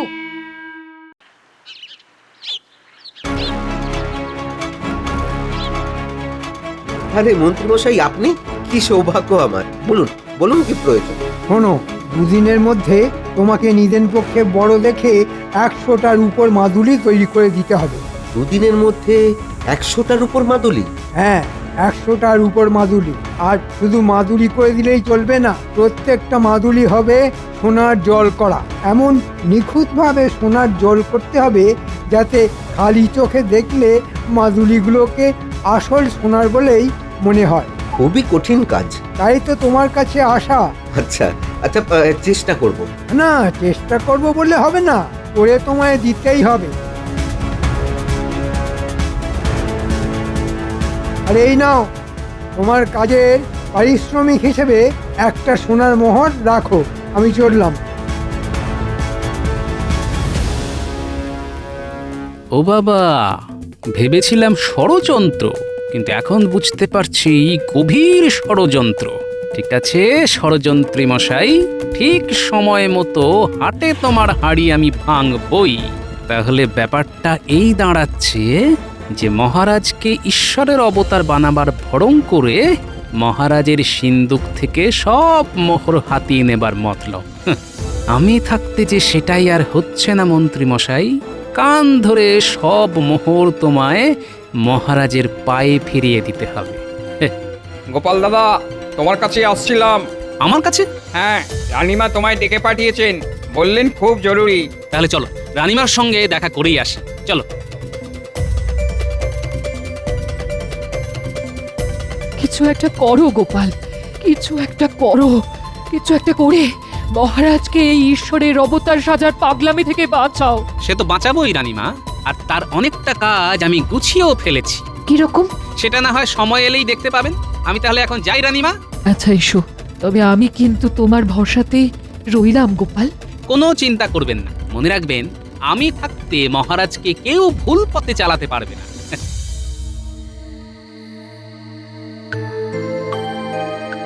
শ্যাকরামশাই, শ্যাকরামশাই বাড়ি আছে নাকি? কি ব্যাপার গোপাল বাবু, এই রাতের বেলায় আমার বাড়িতে? একটা খুব গোপন আর দরকারি কথা ছিল। বলুন। তাহলে বুঝতে পারলেন তো আপনাকে কি করতে হবে? হ্যাঁ, বিলক্ষণ বিলক্ষণ বুঝতে পেরেছি। তাহলে খবর পাঠালেই চলে আসবেন। ঠিক আছে, ঠিক আছে গোপাল বাবু।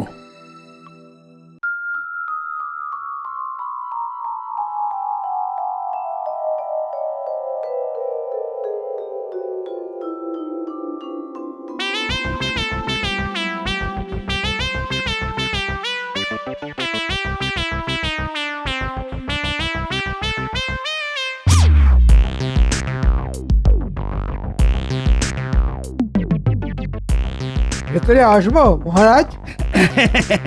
এসো এসো এসো। এই গামলার ধুলোয় আপনি পা ঘষে দিন মহারাজ। মাদুলিতে ভরে এই ধুলো আমি 100টা প্রজাকে দিয়ে দেব। তারা মাদুলি গলায় পরে আপনার সামনে এসে দাঁড়াবে। তাই নাকি? কিন্তু কিন্তু বাকি প্রজারা? সকলেই পড়বে মহারাজ, তবে ও আরো মোহর লাগবে তো। আরে ঠিক আছে ঠিক আছে, দিচ্ছি দিচ্ছি। এই নাও, এতে আরো 100 মোহর আছে। জয় ঈশ্বরের অবতারের জয়। জয় জয় মহারাজের জয়, জয় জয় মহারাজের জয়, জয় জয় মহারাজের জয়। দূর বেটারা, কি সব উল্টো পাল্টা বলছিস? বল ঈশ্বরের অবতারের জয়, জয় ঈশ্বরের অবতারের জয়। মহারাজের জয় হোক। অর্বাচীনের মতো মহারাজের জয় হোক বলে গলা ফাটিও না গোপাল, বরং ঈশ্বরের অবতারের জয় বলে গলা ফাটাও, তাতে তোমার ভালো হবে। তাই নাকি? কিন্তু মন্ত্রীমশাই, সবকিছু যাচাই না করে আমি তো গলা ফাটাই না। কি যাচাই করবে? মহারাজের ঈশ্বরত্ব? মোটেই না। আমি যাচাই করব এই সব মানুষগুলো গলায় যে সোনার মাদুলি পড়ে আছে সেইগুলো। মানে? শাকরামশাই, আপনার কোষ্ঠী পাথরটা নিয়ে এদিকে আসুন তো। গোপাল আবার এই পুরো স্যাগরাটাকে নিয়ে এলো কেন? সর্বনাশ! তাহলে কি কিছু সন্দেহ করেছে? শাকরামশাই, একজনের গলা থেকে সোনার মাদুলি খুলে আপনার কোষ্ঠী পাথরে ঘষে একটু পরীক্ষা করে দেখুন তো যে মাদুলির সোনা আসল না নকল। এই এসব কি বলছো গোপাল? মাদুলির সোনা নকল হতে যাবে কেন? অধৈর্য হবেন না মহারাজ, একটু পরেই সব কিছু প্রমাণ হয়ে যাবে। এই না হলে গোপাল।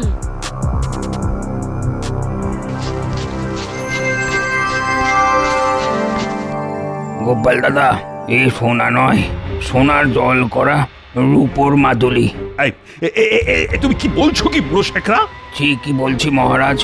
বিশ্বাস না হলে যে কোনো শেখরাকে ডেকে এনে পরীক্ষা করিয়ে নিতে পারেন। মন্ত্রী, এ আমি কি শুনছি?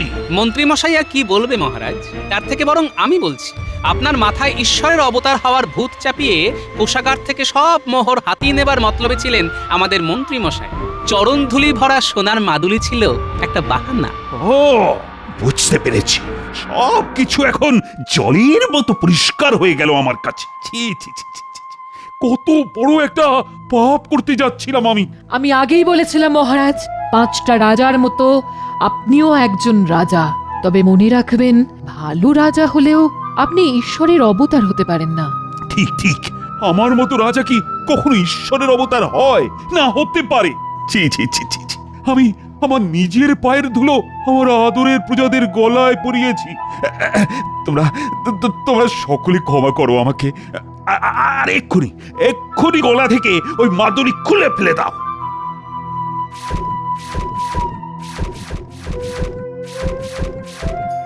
এই ফাঁকে কেটে পড়ি বাবা।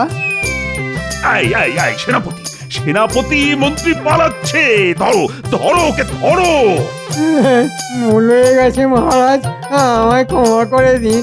ক্ষমা করে দিন? হ্যাঁ, তোমার মতো এক চোরকে ক্ষমা করব? কখনোই না। আমার কাছ থেকে মোট 150টা মোহর নিয়েছো তুমি, আর তাই সকলের সামনে কান ধরে 150 বার উদ্বোস করবে। বাবা, আমি রুগ্ন মানুষ, দেড়শোবার উঠবোস করলে আমার হাঁটু যে খুলে যাবে। আমি যে অক্কা পাবো মহারাজ, আমি যে অক্কা পাবো। আরে অক্কা পাবেন কেন? ওঠবস করতে করতে শুধু সেই মন্ত্রটা বলবেন। কোন মন্ত্রটা গোপাল ভাই? ওই যে মাদুলি, মুখের বুলি আর চরণধুলি। এটাও তুমি জেনে গেছো?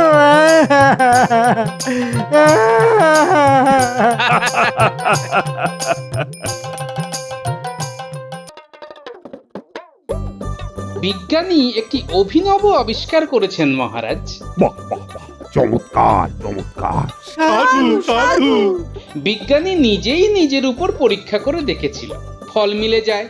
ফলে বিজ্ঞানী 1 মাস মৌনব্রত নিয়েছিল, আর আজ সেই মৌনব্রত ভঙ্গ হলো মহারাজ। আমি তো কিছুই বুঝতে পারছি না গোপাল। মহারাজ, আমার গবেষণাগারে একটি তরল আবিষ্কার করেছি। সেই তরলের 4 ফোঁটা যদি জলে মিশিয়ে কাউকে পান করানো যায়, তবে সে তোতলা হয়ে যাবে। কোনো কথাই সে বলতে পারবে না। শুধু বলতে গেলে কথা আটকে যাবে, কথা জড়িয়ে যাবে। হ্যাঁ, সে কি? শুধু তাই নয় মহারাজ, যদি তরল 4-এর জায়গায় 6 ফোঁটা বা তার বেশি খাইয়ে দেওয়া যায়, তাহলে সে বধির হয়ে যাবে। সে একই সাথে তোতলা হবে এবং কানেও কিছু শুনতে পাবে না। হ্যাঁ, এই কি চিরস্থায়ী তোতলা ও বধির করবার আবিষ্কার? না মহারাজ, এই ওষুধের প্রভাব থাকবে 2 পক্ষকাল। ধরুন ধরুন আপনি এই অমাবস্যাতে কাউকে সেই তরল দিলেন, আবার পরের অমাবস্যাতে সে স্বাভাবিক হয়ে যাবে। তার মানে তুমি এতদিন এটা বলনি কারণ তুমি নিজেই তোতলা হয়েছিলে। একই সাথে বধির মহারাজ। ও, এই কারণে তুমি রাজসভায় আসতে না। গবেষণায় ব্যস্ত বলে। নির্ভুল মহারাজ। কিন্তু এই আবিষ্কারে আমাদের রাজ্যের কি উপকার হবে বলতে পারো? না না বিজ্ঞানী, তোমার অনেক আবিষ্কার ভালো, অতি উত্তম, কিন্তু এই আবিষ্কারটি আমার ঠিক মনোপুত হলো না। কিন্তু মহারাজ, এর কিছু ভালো গুণাগুণও আছে। কিরকম গোপাল? মহারাজ, আমরা যদি কোনো শত্রু দেশে আমাদের গুপ্তচর পাঠাই। আমার তো কোনো শত্রু দেশ নেই বিজ্ঞানী। মহারাজ, কিন্তু শত্রু দেশ হতে কতক্ষণ? কোন রাজ্যের মনে কি আছে সে তো আমরা জানি না। বেশ, বলো বিজ্ঞানী বলো। মহারাজ, ধরুন কোনো গুপ্তচর শত্রু দেশে ধরা পড়ে গেল, তখন কোনো অত্যাচারেই সে যাতে মুখ না খোলে, তার জন্য নিজেই সেই তরল 4 ফোঁটা খেয়ে নিতে পারে। সে চাইলে বধিরও হতে পারে, শত্রু দেশ দয়া দেখিয়ে তাকে ছেড়েও দিতে পারে। হ্যাঁ, আবার কোনো শত্রু যদি বন্দী হয়, সে যাতে বাইরে কারোর সাথে কোনো উপায়ে যোগাযোগ না করতে পারে, তার জন্য তাকেও এই তরল পান করিয়ে তোতলা বা তোতলা বধির 2 করে দেওয়া যেতে পারে। কিন্তু মনে রাখতে হবে, এই তরলের কাজ কিন্তু 2 পক্ষকাল। হ্যাঁ, অর্থাৎ 1 মাস মহারাজ। তাকে যদি প্রতি মাসে এই তরল পান করানো যায়, তাহলে এইভাবে তাকে আজীবন তোতলা আর বধির করে রাখা যায়। বাহ মহারাজ, বাহ বাহ বাহ, আবিষ্কারটি কিন্তু মন্দ নয়। মন্ত্রী মশাইয়ের মনে হচ্ছে আজীবন কাউকে তোতলা আর বধির করে রাখলে ভালো হয়। গোপাল, তুমি যদি তোতলা হয়ে তোমার বাজে বকবকানি কমাও, তাহলে আমি সব থেকে খুশি হব। মন্ত্রী, তোমরা সবাই বেশি কথা বলছো। বেশ বেশ বিজ্ঞানী, আমি দিন কয়েক ভাববো, তারপর জানাবো তোমার এই আবিষ্কারকে আমি স্বীকৃতি দেব কিনা। নিশ্চয়ই মহারাজ, আপনি ভাবুন নিশ্চিন্তে। আমিও গত 4 পক্ষকাল ভেবেই গেছি। গোপালও আমাকে ভাবতে অনেক সহায়তা করেছে। তার মানে গোপাল কখনোই এর আবিষ্কারক বলে দাবি করতে পারে না। আমি সে দাবি করছিও না মন্ত্রী মশাই। মহারাজ, যদি অনুমতি দেন তাহলে শোনাও কবি, নতুন কি শোনাবে? গুপ্ত তরল করবে বধির, এই হলো তার যুক্তি। সত্যি বটে, গুপ্তচর পাবে কি শেষে মুক্তি? তুমি যা ভেবেছ কবি, সেটি কিন্তু আমারও প্রশ্ন। ঠিক আছে, আজকের মতো রাজসভা এখানেই শেষ হলো।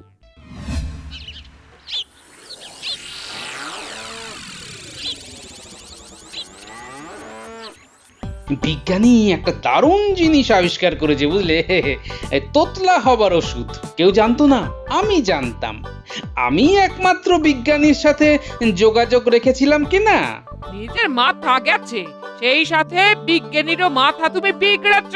হ্যাঁ, মানে কি বলতে চাইছো? হ্যাঁ, বলি তোমরা তোতলামি সারাবার ওষুধ বার না করে শেষে তোতলা হওয়ার ওষুধ বার করছো? হ্যাঁ, ছি ছি ছি ছি ছি ছি ছি, কি করতে চাও? হ্যাঁ, রাজ্য শুধু লোককে তোতলা বানিয়ে দিতে চাও নাকি যে তারা শুধু তোমার বাজে ভণামির বক বকানি শুনবে? আর কেউ কিচ্ছুটি বলবে না? তুমি অন্যরকম ব্যাখ্যা করছো গিন্নি। এর মানে এই নয়। আর কেউ যদি আমার কথা শুনতে না চায়, তাহলে সে চাইলে কালাও হয়ে যেতে পারে। শেষে মানুষকে কালা বানিয়ে দেবে, যত সব। তাই বলি, যত দিন রাত এইসব আজে বাজে চিন্তা করবে আর এদিকে ঘরে চাল নেই, সে খেয়ালও থাকবে না। তা মহাজনের কাছে গেলেই পারতে। কোন মুখে যাবো শুনি? আগের মাসে চালের দাম পুরো দেওয়া হয়নি, গেলে বলবে তোমার গোপাল রাজসভায় চাকরি করে, চালের দাম দিতে পারে না। তাই বুঝি? আমি তো বলেছি এই মাসে শোধ করে দেব। মহাজন যদি বেশি কথা বলে, তাকেও তোতলা বানিয়ে দেবার উপায় আমার জানা আছে গিন্নি।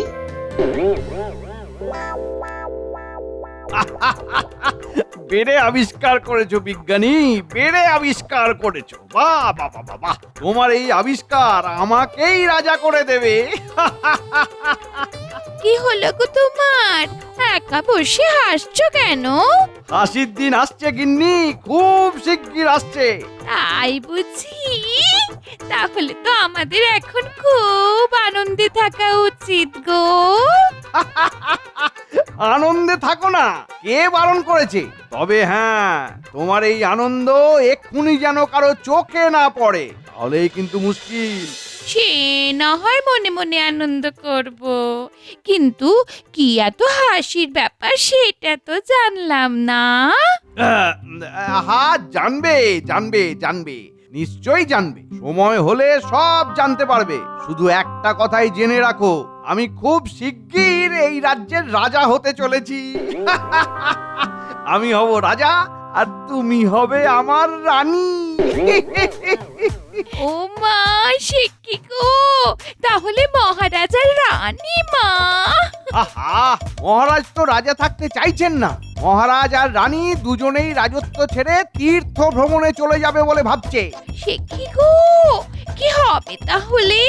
কি আবার হবে? আমি রাজা হব আর আমাদের পায়কে।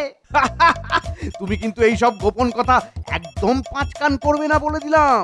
সব আনন্দ কিন্তু মাটি হয়ে যাবে। ঠিক আছে, আমি কাউকে বলবো না। হ্যাঁ,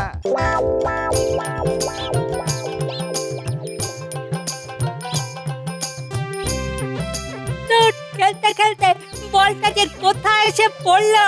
বল ছাড় গুলটে, ওই দেখ মন্ত্রী মশাই আর বটা ঘটা এইদিকেই আসছে। ওনারা তিন মূর্তি এক হওয়া মানেই তো গোপন একটা ষড়যন্ত্র। তাহলে আর কি, চুপচাপ ওনারা কি বলছেন শুনে যা। তার মানে পুরো ব্যাপারটাই গোপাল দাদুকে জানাতে হবে। ওদের যা বলেছি তোরা বুঝেছিস? একদম জলের মতো সোজা। অত সোজা নয়। এখন চল বিজ্ঞানীর ঘরে, ঠিক যেমন যেমন বলবো সেইভাবে কাজ করতে হবে। তোরা এখনই ছদ্মবেশ নিয়ে নে, যাতে কেউ তোদের চিনতে না পারে। ঠিক আছে মন্ত্রী মশাই, কিন্তু কাজ হয়ে গেলে আমাদের কথাটা কিন্তু ভুলে যাবেন না। হ্যাঁ ওরে, আহা, আমি রাজা হলে তোরাই তো আমার মন্ত্রী শান্তি হবি। আমার সেনাপতি হওয়ার খুব শখ। আচ্ছা, ওই তরল না হয় জোগাড় হলো, কিন্তু সেগুলো মহারাজ রানীমাকে খাওয়াবেন কি করে? সেই চক্রান্ত আমার মাথায় সাজানো আছে। রানীমার অন্দরমহলের কিছুটা জায়গায় দেওয়াল স্যাঁতস্যাঁতে হয়ে আছে। ওটা সারানোর নাম করে আমি তোদের দুজনকে। চরম বুদ্ধি আপনার। চল এবারে যাওয়া যাক। ওরে, এ তো মারাত্মক মারাত্মক ষড়যন্ত্র রে। ব্যাপারটা দাদুকে জানাতেই হবে। বলো কি গোপাল, কি এমন হলো তোমার সাথে তোমার গিন্নির? সে হয়েই আছে, নতুন কিছু নয়, তবে একটু শিক্ষা দিতে চাই। তুমি কিন্তু বিজ্ঞানী কাউকে বলো না, হ্যাঁ? এ না হয় বলবো না, কিন্তু তাও তোমাকে একবার ভেবে দেখার অনুরোধ করছি। না না, আমি অনেক ভেবেই তোমার কাছে এসেছি। আরে তো বেশি দিন নয়, মাত্র 1 মাস, দুপক্ষ কাল। এই 1 মাসে গিন্নি যদি একটু চুপ থাকে তাহলে আমি রক্ষা পাই। গিন্নি নিজেও কম কথা বলার উপকারিতা বুঝতে পারবে, বুঝলে? বেশ, এই নাও। মনে রেখো গোপাল, মাত্র 4 ফোঁটাতে তোতলা আর 6 ফোঁটাতে তোতলা ও বধির। তুমি আমার অনেক উপকার করলি বিজ্ঞানী, আমি চলি। হ্যাঁ, আসুন আসুন মন্ত্রী মশাই, আমার পরম সৌভাগ্য যে আপনি আমার গবেষণাগারে পায়ের ধুলো দিয়েছেন। তুমি যে এত সুন্দর আবিষ্কার করেছো যে তোমার এখানে আসতেই হচ্ছে। আমার কি মনে হয় জানো বিজ্ঞানী, তোমার মতো বিজ্ঞানী সারা দেশে দ্বিতীয়টি নেই। আমাদের ভাগ্য খুব ভালো, খুব ভালো। তবে কদর এখানে কোথায় আর সেরকম পাপ? কেন, মহারাজ আমাকে যথেষ্ট বেতন দেন, তার উপর ভালোবাসেন, ভরসা করেন। না না, মানে কিছু না। তুমি মহান, আমি জানি বিজ্ঞানী, তুমি মহান। এই দেখো, এরা দূরদেশের বণিক, এরা তোমার আবিষ্কারের কথা এই বিশ্বের চারিদিকে ছড়িয়ে দেবে। তোমার অনেক নাম হয়ে যাবে, তুমি তুমি তুমি বিখ্যাত হয়ে যাবে বিজ্ঞানী। আগে আমার নিজের নাম আমি নিজেই ভুলতে বসেছি। বড়ই সরল তুমি, হে বড়ই সরল। এখন দেখাও তোমার আবিষ্কার, এদেরকে দেখাও। এরা হলো 2 ভাই, পন্তনেশ্বরম আর ঘন্তনেশ্বরম। নাম শুনে মনে হয় দক্ষিণ দিক হতে আগমন। দেখাও দেখাও দেখাও, দক্ষিণ দেখাও। এই যে, এই হলো তোতলা আর বধির হবার ওষুধ। নিন, আপনারা নিন। কিন্তু মহারাজের অনুমতি ছাড়া দেওয়া কি ঠিক হবে? আহা, এ তো এখন স্বীকৃত নয়, আর মহারাজ তোমাকে বারণও করেনি। আর তাছাড়া এরা এটা নিজেদের দেশে পরীক্ষা করে দেখবে দুজনের ওপর। সব ঠিক মানে তোমার তোমার বিপুল খ্যাতি। তোমার তো তখন পুরস্কার আর পুরস্কার বিজ্ঞানী, শুদ্ধ পুরস্কার। বেশ বেশ। প্রত্যেকটি শিশিতে 24 ফোঁটা করে তরল আছে, অর্থাৎ একটি শিশিতে 4 জন বধির হতে পারে। এ তো খুব ভালো কথা বিজ্ঞানী, খুব ভালো কথা।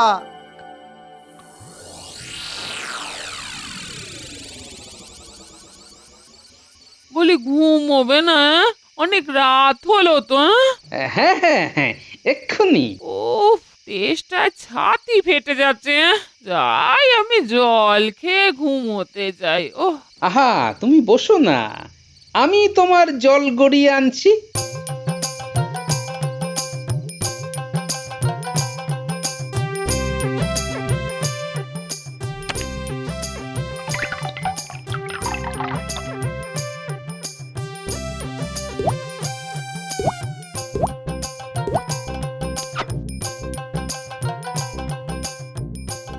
নাও নাও, খেয়ে নাও।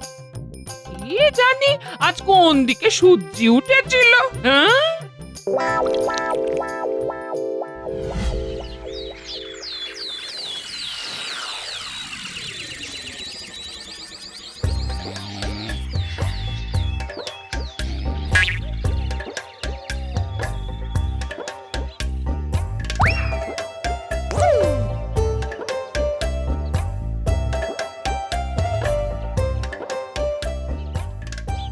গিন্নি, ভাত বসিয়ে দিও, কাল তো চাল নিয়ে এসেছি। আলু সেদ্ধ আর ভাত খেয়ে রাজবাড়ি যাব, বুঝলে? আজ একটু তাড়াতাড়ি যেতে হবে।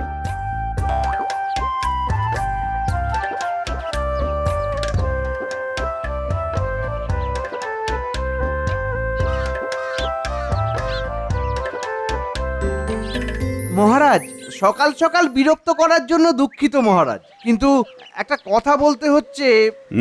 বলো মন্ত্রী বলো। মহারাজ, রাজবাড়ির একদিকের অবস্থা বেশ খারাপ, বিশেষ করে রানীমার অন্দরমহলের দিকটি।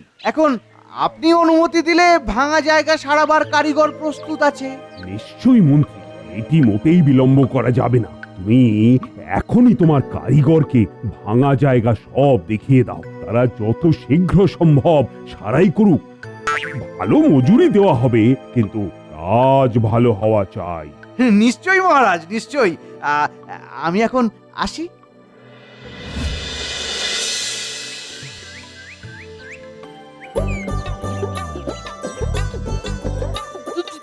তুমি আমাকে তোতলা হয়ে গেছো? খুব ভুল হয়ে গেছে গিন্নি। ঝোঁকের মাথায় কি যে করে ফেললাম। এখন আমার কি হবে? তুমি যে আমার কোনো কথাই শুনতে বা বুঝতে পারবে না। কি যে ভুল হলো।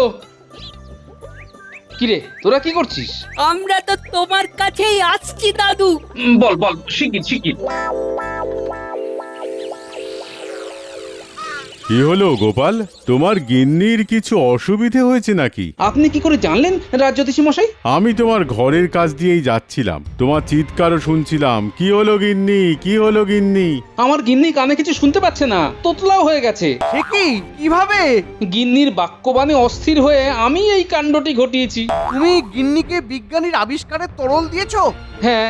ছি ছি ছি মহারাজ, গোপাল নিজের গিন্নিকে শুধু মুখ বন্ধ রাখবার জন্য তোতলা করে দিল। অধীর হয়ে গেছে খুব সম্ভব। কি হলো মহারাজ, আপনি কিছু বলুন। হ্যাঁ মহারাজ, কিছু বলুন। মহারাজ, আপনি কি কিছু শুনতে পাচ্ছেন না?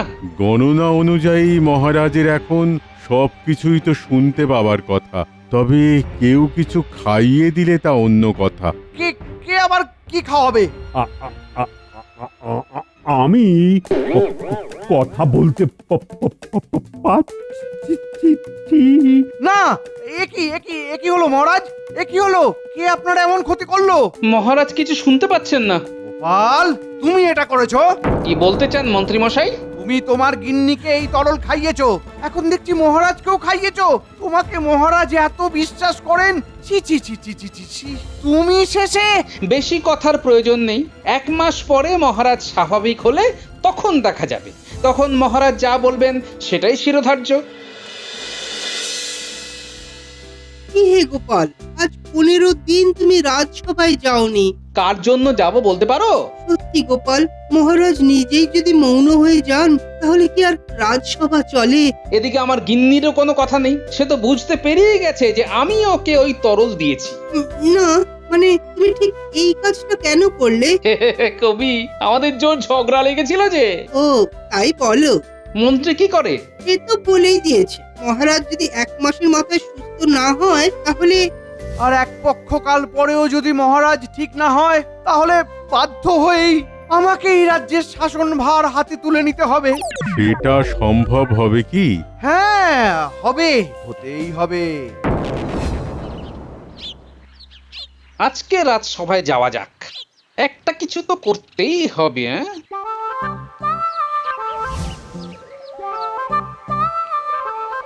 গোপাল, কি মনে করে আজকে এলাম? অনুমতি ছাড়া আসছো যাচ্ছ, কি ভেবেছো? সে আর কয়েকদিন পর মহারাজকে বলবো। শোনো হে, মহারাজের কোনো উন্নতির লক্ষণ দেখছি না। এখন শুনেছি রানীমাও তোতলা হয়ে গেছে। ইস, ছি ছি ছি, তুমি এর জন্য দায়ী। তোমার সব জায়গায় বিচরণের জায়গা। আমার খুব সন্দেহ হচ্ছে মন্ত্রী মশাই, যে সেদিন যাদের নিয়ে আপনি আমার কাছে এসেছিলেন তারা কোনো ভিনদেশী না। মনে হচ্ছে তারা এইভাবে আমার তরল ছড়িয়ে দিচ্ছে। তোমার আবিষ্কারও মহারাজের এই অবস্থার জন্য দায়ী, এটা মনে রেখো বিজ্ঞানী। আমার কাজ আবিষ্কার করা। আমি রাজা হওয়ার পর বিজ্ঞানী তুমি কোনো দূর দেশে চলে যাবে, কেমন? আর গোপাল, গারদে ঢোকবার জন্য প্রস্তুত হও। তুমি কে হে আমাকে গারদে ঢোকাবার? আমি হলাম রাজা। এই দেখো, আমি রাজা, আমি তোমাদের মহারাজ। দেখো, কৃষ্ণচন্দ্রের কোনো প্রতিবাদ আছে? নেই, নেই, থাকবেও না। কৃষ্ণচন্দ্র তীর্থে যাবে আর সাথে যাবে তোমার রানীমাও। কেমন? তাই নাকি মন্ত্রী? আমি তীর্থে যাব, তা কোন তীর্থে যাব শুনি? আর তুমি হবে রাজা, কি তাই তো? মহারাজ আপনি ঠিক আছেন? ঠিক আছেন? সুস্থ আছেন? সুস্থ? গত কয়েকদিন আমি অভিনয় করেছিলাম গোপালের কথায়। মন্ত্রী যে আমাকে চিরকালের মতো তোতলা আর বধির করে দেবার ষড়যন্ত্র করছে, এটা গোপাল জানতে পারে ওর নাতি নাতনিদের থেকে। আর সঙ্গে সঙ্গেই আমাকে এসে বলে, মন্ত্রী আর তার দুই সেনাত বটা আর ঘটা পরিকল্পনা করে যে ওরা কারিগরের ভূমিকায় রাজবাড়ি সারাতে আসবে, আর আমার রানীর জলের পাত্রে সবটা বিজ্ঞানীর থেকে নেওয়া তরল মিশিয়ে দেবে।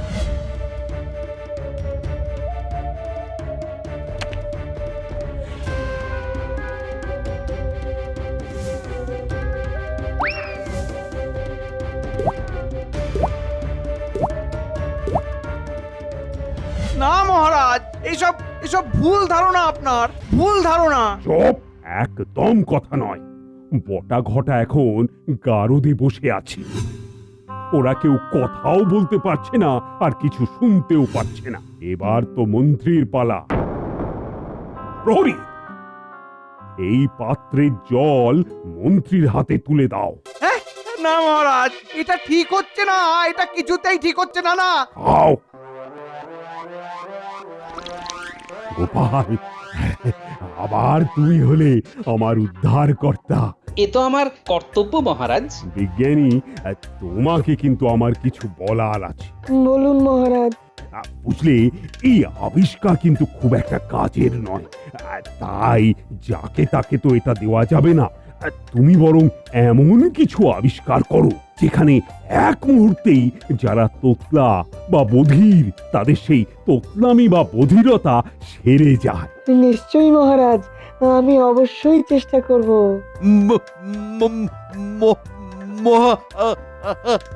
এই মন্ত্রীকে এক্ষুনি তাড়িয়ে দাও এই রাজসভা থেকে। গোপালের সাধুবাদ প্রাপ্য, কিন্তু এইবার গোপালের কিঞ্চিত যে শাস্তিও প্রাপ্য। যথাজ্ঞা মহারাজ। তোমার শাস্তি হলো জল খেয়ে তোতলা হয়ে যাব মহারাজ। না, তোমার শাস্তি হলো তুমি আর 7 দিন গিন্নির সাথেই থাকবে। আরে, সে বেচারি তো কিছুই শুনতে পাচ্ছে না, কোনো বিপদ ঘটে যেতে পারে, আর গিন্নির কাজগুলো তো তোমাকেই করতে হবে। বুঝে গেছি মহারাজ, আমি এক্ষুনি বাড়ি চললাম। যাবার আগে বলে যাই, জয় মহারাজ কৃষ্ণচন্দ্রের জয়। জয় মহারাজ কৃষ্ণচন্দ্রের জয়।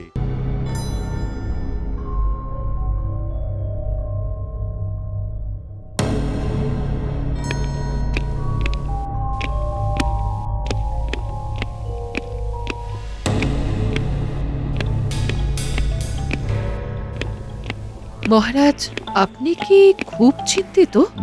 রানী, আমি খুব চিন্তিত। মানে নবাবের কাছে খাজনা বাকি পড়ে গেছে। আচ্ছা, এই রকম অবস্থায় আমি কি করব বলো তো? সামনে আবার কালী পুজো, আলোর উৎসব, এইবার আবার খরাতে চাষাবাদ কিছুই হয়নি, ঘরে ঘরে অভাব। তাই নবাবের খাজনা যে কিভাবে জোগাড় করব?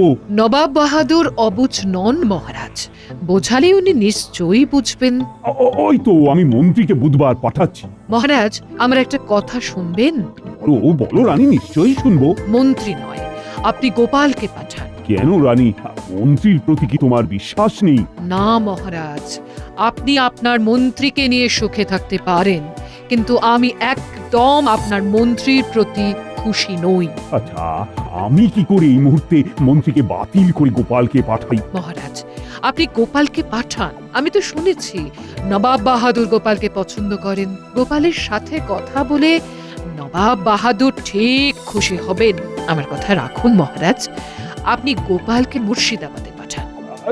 ঠিক আছে, ঠিক আছে, আমি কাল রাজসভায় এই নিয়ে সবার সাথে পুনরায় আলোচনায় বসব। এতেই আপনার ভালো হবে, আপনি দেখবেন মহারাজ।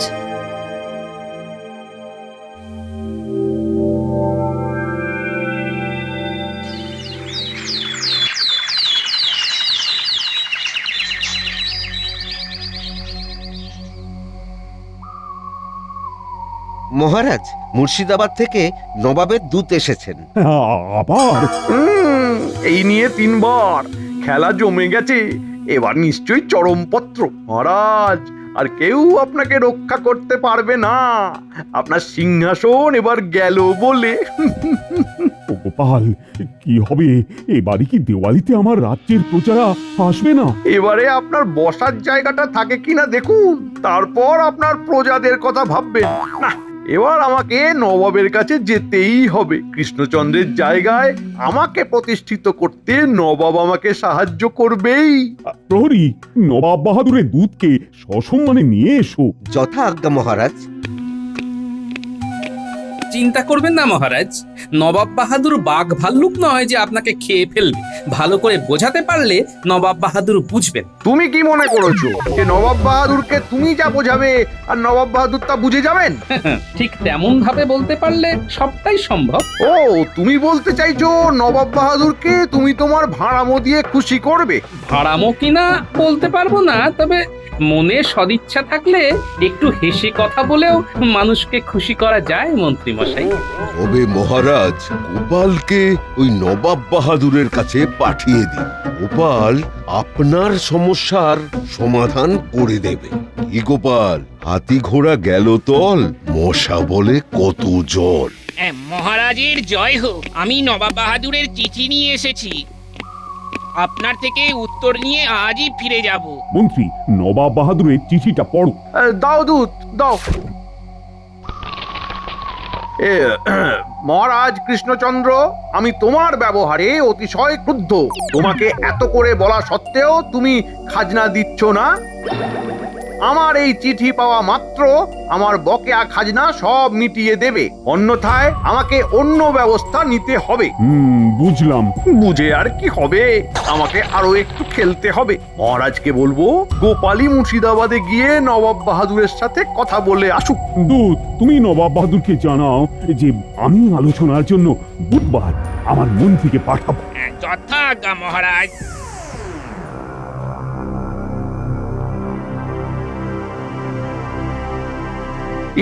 মহারাজ, নবাব বাহাদুরের চিঠির যা ধরন দেখলাম, তাতে আলোচনাতে কোনো লাভ হবে বলে মনে হচ্ছে না। মন্ত্রী মশাই, আমি বলছি কি, আমরা যদি আমাদের অসহায় অবস্থার কথাটা নবাব বাহাদুরকে বোঝাতে পারি, তবে নবাব বাহাদুর ঠিক বুঝবে। আমরা বুঝবে? বেশ তো, বেশ তো। তোমার যদি এতটাই নিজের ওপর বিশ্বাস থাকে, তবে তুমি নবাব বাহাদুরের কাছে গিয়ে আমাদের অভাবটা জানাও। খুব ভালো গোপাল, তুমি চলে যাও।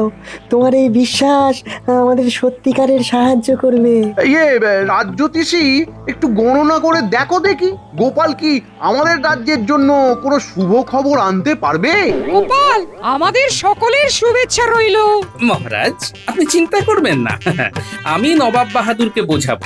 এবং শুধু তাই নয়, এই দীপাবলিতে নবাব বাহাদুরকে আমাদের রাজ্যে আমন্ত্রণও জানাবো। পারবে গোপাল? পারবো মহারাজ। ব্যাস, ওই তো গোপাল বলে দিয়েছে, আর বিশ্বাসী আমাদের এখন পাথেও। গোপাল, তাহলে খাজানচির কাছ থেকে রাখা খরচ নিয়ে তুমি বুধবার সকালে সূর্য ওঠার সাথে সাথেই রওনা দিবে। মঙ্গলে উষা, বুধে পা, যথা ইচ্ছা তথা যা। আমরা তোমার শুভ খবরের অপেক্ষায় রইলাম। আমরা যেন পবিত্র দীপাবলিতে দীপের আলোয় দীপাবলি করতে পারি।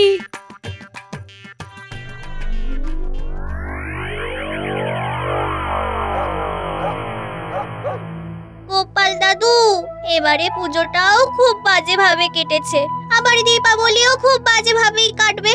এবার আমরা ফুলঝুরি রং মশাল জ্বালাবো না। ও দাদু, জ্বালাবো না?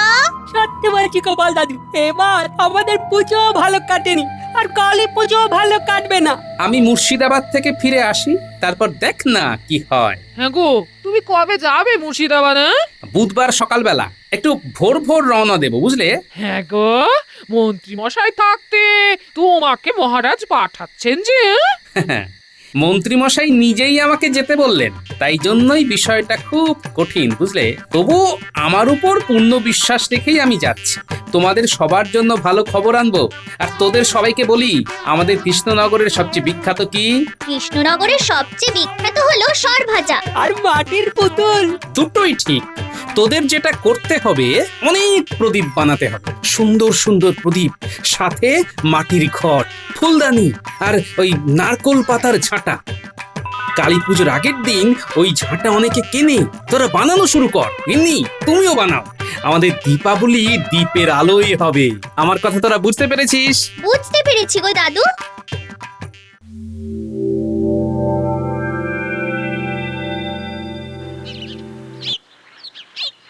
গোপাল দাদা, ও গোপাল দাদা, তুমি যেটা বলেছিলে সেটা নিয়ে এসেছি। দাও ভোলা ময়রা, দেখো নবাবের কাছে যেন আমাদের কৃষ্ণনগরের নাম না খারাপ হয়। এটা ভোলা ময়দার তৈরি সর ভাজা, এর স্বাদের কোনো তুলনা হবে না। ঠিক আছে ভোলা, আমি মুর্শিদাবাদ থেকে ফিরে তোমার সাথে দেখা করব, কেমন?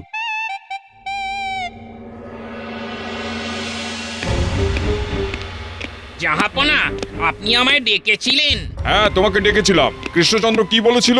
উনি বলেছিলেন আজ মন্ত্রী মশাই আপনার সাথে দেখা করতে আসবেন। মন্ত্রী আসবে? আমি ওই মন্ত্রীর সাথে কোনো কথা বলবো না। উজির, তুমি মন্ত্রীর সাথে কথা বলবে। কথা বলেই বা কি লাভ? আমাদের যেটা দেবার সেটা দিয়ে দিলেই তো ঝামেলা মিটে যায়। কি বলেন জাহাপানা? আমার উজিরটা ধীরে ধীরে বুদ্ধিমান হচ্ছে। তুমি ঠিকই বলেছো উজির, খাজনা দেবে, তারপর বাজনা বাজবে। ধার বাকি মিটিয়ে দাও, তুমি কি আমার পর? না, আমার উজির একেবারে রসিক চূড়ামণি। জাহাপানা, কৃষ্ণনগর থেকে গোপাল ভাঁড় আপনার সঙ্গে দেখা করতে এসেছে। কৃষ্ণনগর থেকে গোপাল এসেছে? গোপাল, আসতে বলো, আসতে বলো, দেখি দেখি কি বলতে চায় ও। হঠাৎ করে গোপাল এলো কেন? আচ্ছা, গোপাল আসাতে কি আপনার কোনো সমস্যা হলো? না না না, কোনো সমস্যা নয়, কিন্তু একটা কিন্তুর মধ্যে পড়ে গেলাম। কেন জাহাপানা? আসলে গোপালকে আমি খুব স্নেহ করি তো, তাই কৃষ্ণচন্দ্রকে রেগে যেটা বলতাম সেটা গোপালকে বলতে পারবো না।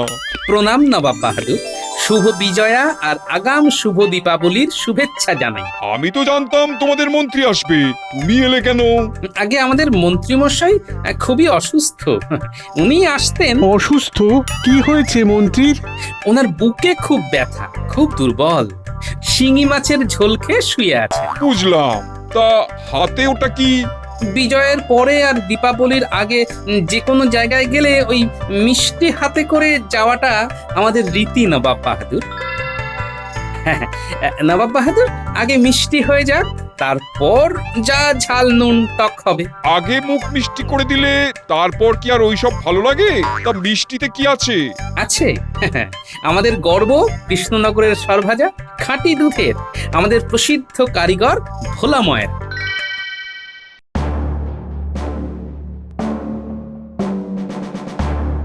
রাজ্যতীশী, তুমি ঠিকঠাক গণনা করে দেখো তো আমার কৃষ্ণনগরের ভাগ্যে কি আছে। একরাশ হতাশা। এটা বলার জন্য কি গণনা করতে হয় নাকি? মহারাজ, গোপাল বিচক্ষণ বুদ্ধিমান, দেখবেন ও ঠিক খাজনা মাপ করে আনবে। দেখো দেখো, যত পারো স্বপ্ন দেখো। স্বপ্ন দেখতে তো কেউ মানা করেনি। আমি কাল একবার লুকিয়ে মুর্শিদাবাদ যাব, নবাব বাহাদুরের সাথে কথা বলতে হবে। ও মন্ত্রী, তুমি কিছু বলো, মানে কি মনে হচ্ছে? আমার তো মনে হচ্ছে গোপালের কপাল ফাটাচ্ছে। কি গো, চুপ করে গেলি? শুভ কিছু বলো।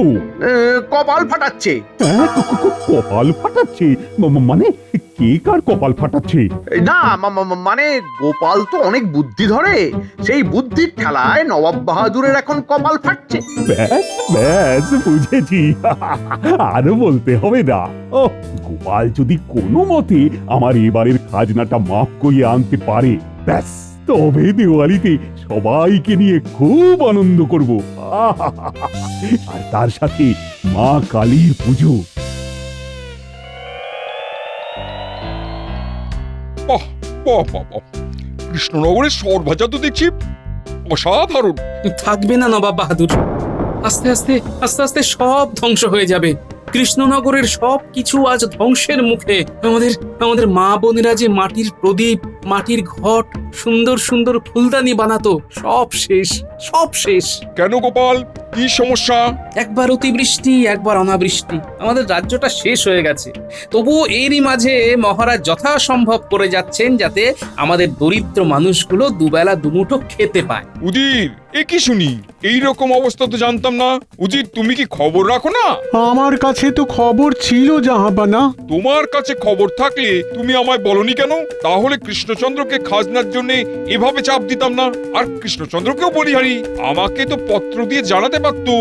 মহারাজ খাজনা না দিতে পারার জন্য খুবই লজ্জিত নবাব বাহাদুর। খাজনার টাকায় কত জনহিতকর কাজ হয়, সেসব কাজ তো বন্ধই রইল। কৃষ্ণচন্দ্র তো খুব বোকা, আগে তো নিজের রাজ্যকে দেখবে, তারপর তো সব। এর মধ্যে আমাদের উৎসব দীপাবলি এসে গেছে, দুর্গাপুজো হয়ে গেছে, গরিব প্রজাদের ছেলে মেয়েদের গায়ে নতুন পোশাক ওঠেনি নবাব বাহাদুর। এবারে দীপাবলি, আমাদের কৃষ্ণনগর একেবারে অন্ধকারে থেকে গেল। আর বলো না, বলো না, এই খুব কষ্ট হচ্ছে। উজির, আমি এই সব খবরগুলো পাই না কেন? তোমরা বেতন পাও তো দেশের খবর আমাকে দেওয়ার জন্যে। ভুল হয়ে গেছে জাহাপানা। গোপাল, আমি কৃষ্ণচন্দ্রের সমস্ত খাজনা মাফ করলাম। মহারাজ খুব চিন্তায় ছিলেন, আমি গিয়ে মহারাজকে চিন্তা মুক্ত করব। তুমি কি আজই কৃষ্ণনগর ফিরে যেতে চাও গোপাল? হ্যাঁ নবাব বাহাদুর, একটা অনুরোধ করব নবাব বাহাদুর। হ্যাঁ, করো করো গোপাল, নির্ভয় করো, নির্ভয় করো। আমি মহারাজের তরফ থেকে আপনাকে কি দীপাবলিতে আমন্ত্রণ জানাতে পারি? আপনি আর উজির আমাদের কৃষ্ণনগরে এসে আমাদের সাথে দীপাবলি অনুষ্ঠানে যোগদান করবেন। ঠিক আছে গোপাল, আর তার সাথে তোমাদের মাটির তৈরি প্রদীপ, পুতুল, ঘট, ফুলদানি আমি আমার মুর্শিদাবাদের বাজারে বিক্রির একটা ব্যবস্থাও করব। আপনাকে অনেক অনেক ধন্যবাদ নবাব বাহাদুর। বুঝলি, এখানে কিন্তু ব্যাপার খুব ঘেঁটে আছে। মহারাজের অবস্থা ভালো নয়। যখন তখন মহারাজের বিরুদ্ধে নবাব বাহাদুর কলকাঠি নাড়তে পারে। কেন? আরে খাজনা বাকি পড়ে আছে। আমি তাই বাজনা বাজাতে যাচ্ছি মুর্শিদাবাদ। তাই আমি তোদের একটু চোখ কান খোলা রাখতে বলেছি। চোখ আর কান খোলা রাখতে হবে? তার মানে তো গল্প আছে। আরে তা তো আছেই, অল্প অল্প গল্প আছে।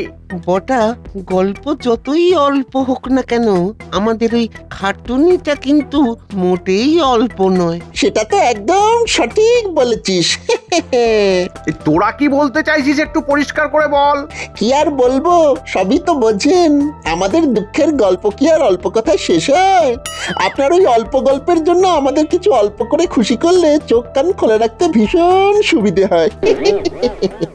নইলে কান শুনতে ধান শুনবো। বুঝেছি। শুধু কৃষ্ণনগরের সিংহাসনটা আমাকে পেতে দে, তারপর দেখবি কত ধানে কত চাল হয়। তোদেরকে দূর করে দেব। এটা কি আমাদের অল্প করে ধমকালেন মন্ত্রী মশাই? তাহলে চল ঘরটা, আমাদের এই গল্প শুনে লাভ নেই, আমরা অল্প করে খেয়ে শুয়ে পড়ি।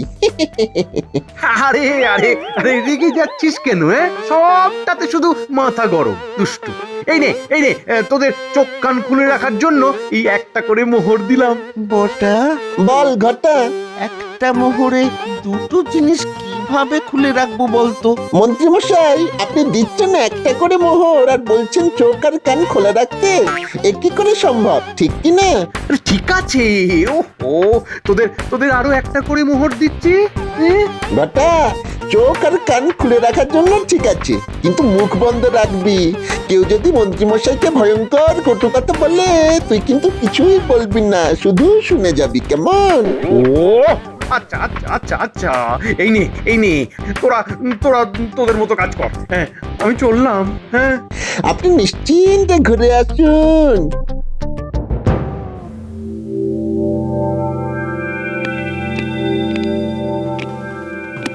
গোপাল, বলো। আরে তোমার কথা শুনবো বলেই তো আমরা সবাই বসে আছি। মহারাজ, নবাব বাহাদুর খাজনা মাফ করে দিয়েছেন। কি কি বলছো কি? হ্যাঁ, তুমি তো অসম্ভবকে সম্ভব করলে। মহারাজ মন্ত্রী মশাই কোথায়? এই খবরটা তো মন্ত্রী মশাইকে দেব বলে ছুটে ছুটে আসছি। মন্ত্রীমশাই একটা বিশেষ কাজে বাইরে গেছেন, তা তুমি শেষ পর্যন্ত করতে পারলে? না করার কি আছে বিজ্ঞানী? একটু ভালো কথা তো সবাই পছন্দ করে, আর মানুষকে যদি বোঝাতে পারো তবে সব সমস্যার সমাধান হয়ে যাবে। মহারাজ তাহলে এবার আনন্দ করুন। আরেকটা কথা, দীপাবলি আরো সুন্দর হবে। কিভাবে? নবাব বাহাদুর আসছেন আমাদের কৃষ্ণনগরে দীপাবলি পালনে, আর উনি দীপাবলির জন্য 1000 সোনার মোহর পাঠিয়েছেন। গোপাল আজই মাত করে দিল।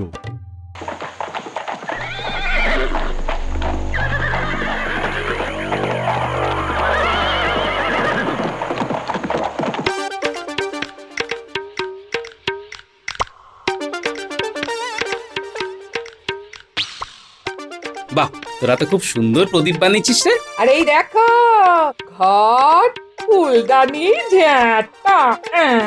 তুমি বলে গেছো আর আমরা তোমার কথা না শুনে বসে থাকবো, এটা কখনো হয়েছে? তোরা তো আমার লক্ষ্মী বানর সেনা। জানিস এবারে কি হয়েছে? কি হয়েছে? নবাব বাহাদুর নিজে আসছেন দীপাবলিতে। আমাদের কালী পুজো খুব ঘটা করে হবে, আর তার সাথে আমাদের কৃষ্ণনগর সেজে উঠবে আমাদের তৈরি করার প্রদীপে। আর আমাদের দীপাবলির জন্য নবাব বাহাদুর 1000 সোনার মোহর পাঠিয়েছেন। আর আমাদের কৃষ্ণনগরের মাটির পুতুল, ঘট, প্রদীপ মুর্শিদাবাদের বাজারে বিক্রির জন্য নিয়ে যাবেন। মা, এই তাই নাকি? এসব সম্ভব হয়েছে তোমার জন্য। না গিন্নি, সব হয়েছে আমাদের সবার চাওয়ায়। বাহ দাদু, তাহলে এবারে আমাদের নতুন জামা হবে। হবে হবে। জয় নবাব বাহাদুরের জয়! জয় নবাব বাহাদুরের জয়!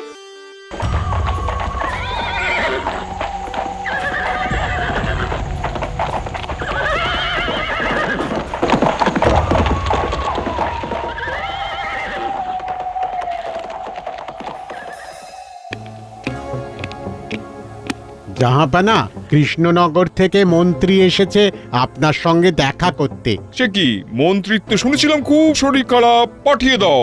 কি ব্যাপার জাহাপানা, মন্ত্রী কেন এলেন? সেটা তো আমারও প্রশ্ন। প্রণাম নবাব বাহাদুর। তোমার তো খুব শরীর খারাপ মন্ত্রী, তুমি এলে কি করে? আমার শরীর খারাপ কে বললো? গোপাল। আসলে আসলে গোপালকে একটু দেখতে চেয়েছিলাম, মাপতে চেয়েছিলাম। মহারাজ তো তার উৎসব নিয়ে আছে, এদিকে আপনার খাজনা দেওয়ার ইচ্ছা নেই। আপনি ঠিক করেছেন নবাব বাহাদুর, আপনি খাজনা মাফ করবেন না। প্রহরী, মন্ত্রীকে কারারুদ্ধ করো। কেন কেন নবাব বাহাদুর? তুমি গোপালকে মাপতে গিয়েছিলে, গোপাল তোমাকে মেপে খাজনা মাফ করে কৃষ্ণনগর চলে গেছে।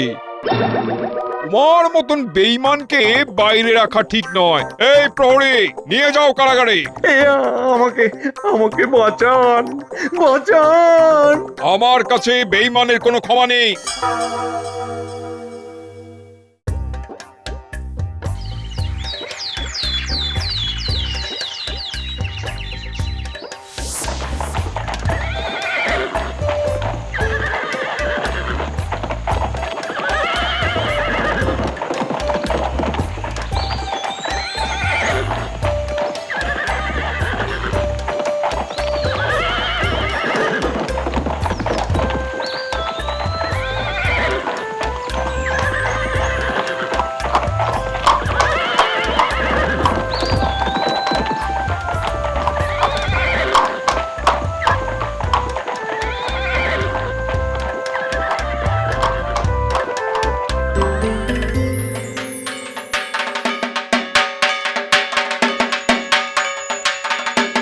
কৃষ্ণচন্দ্র, গোপাল না গেলে আমি জানতেই পারতাম না যে তুমি এইরকম একটা বিপদের মধ্যে আছো।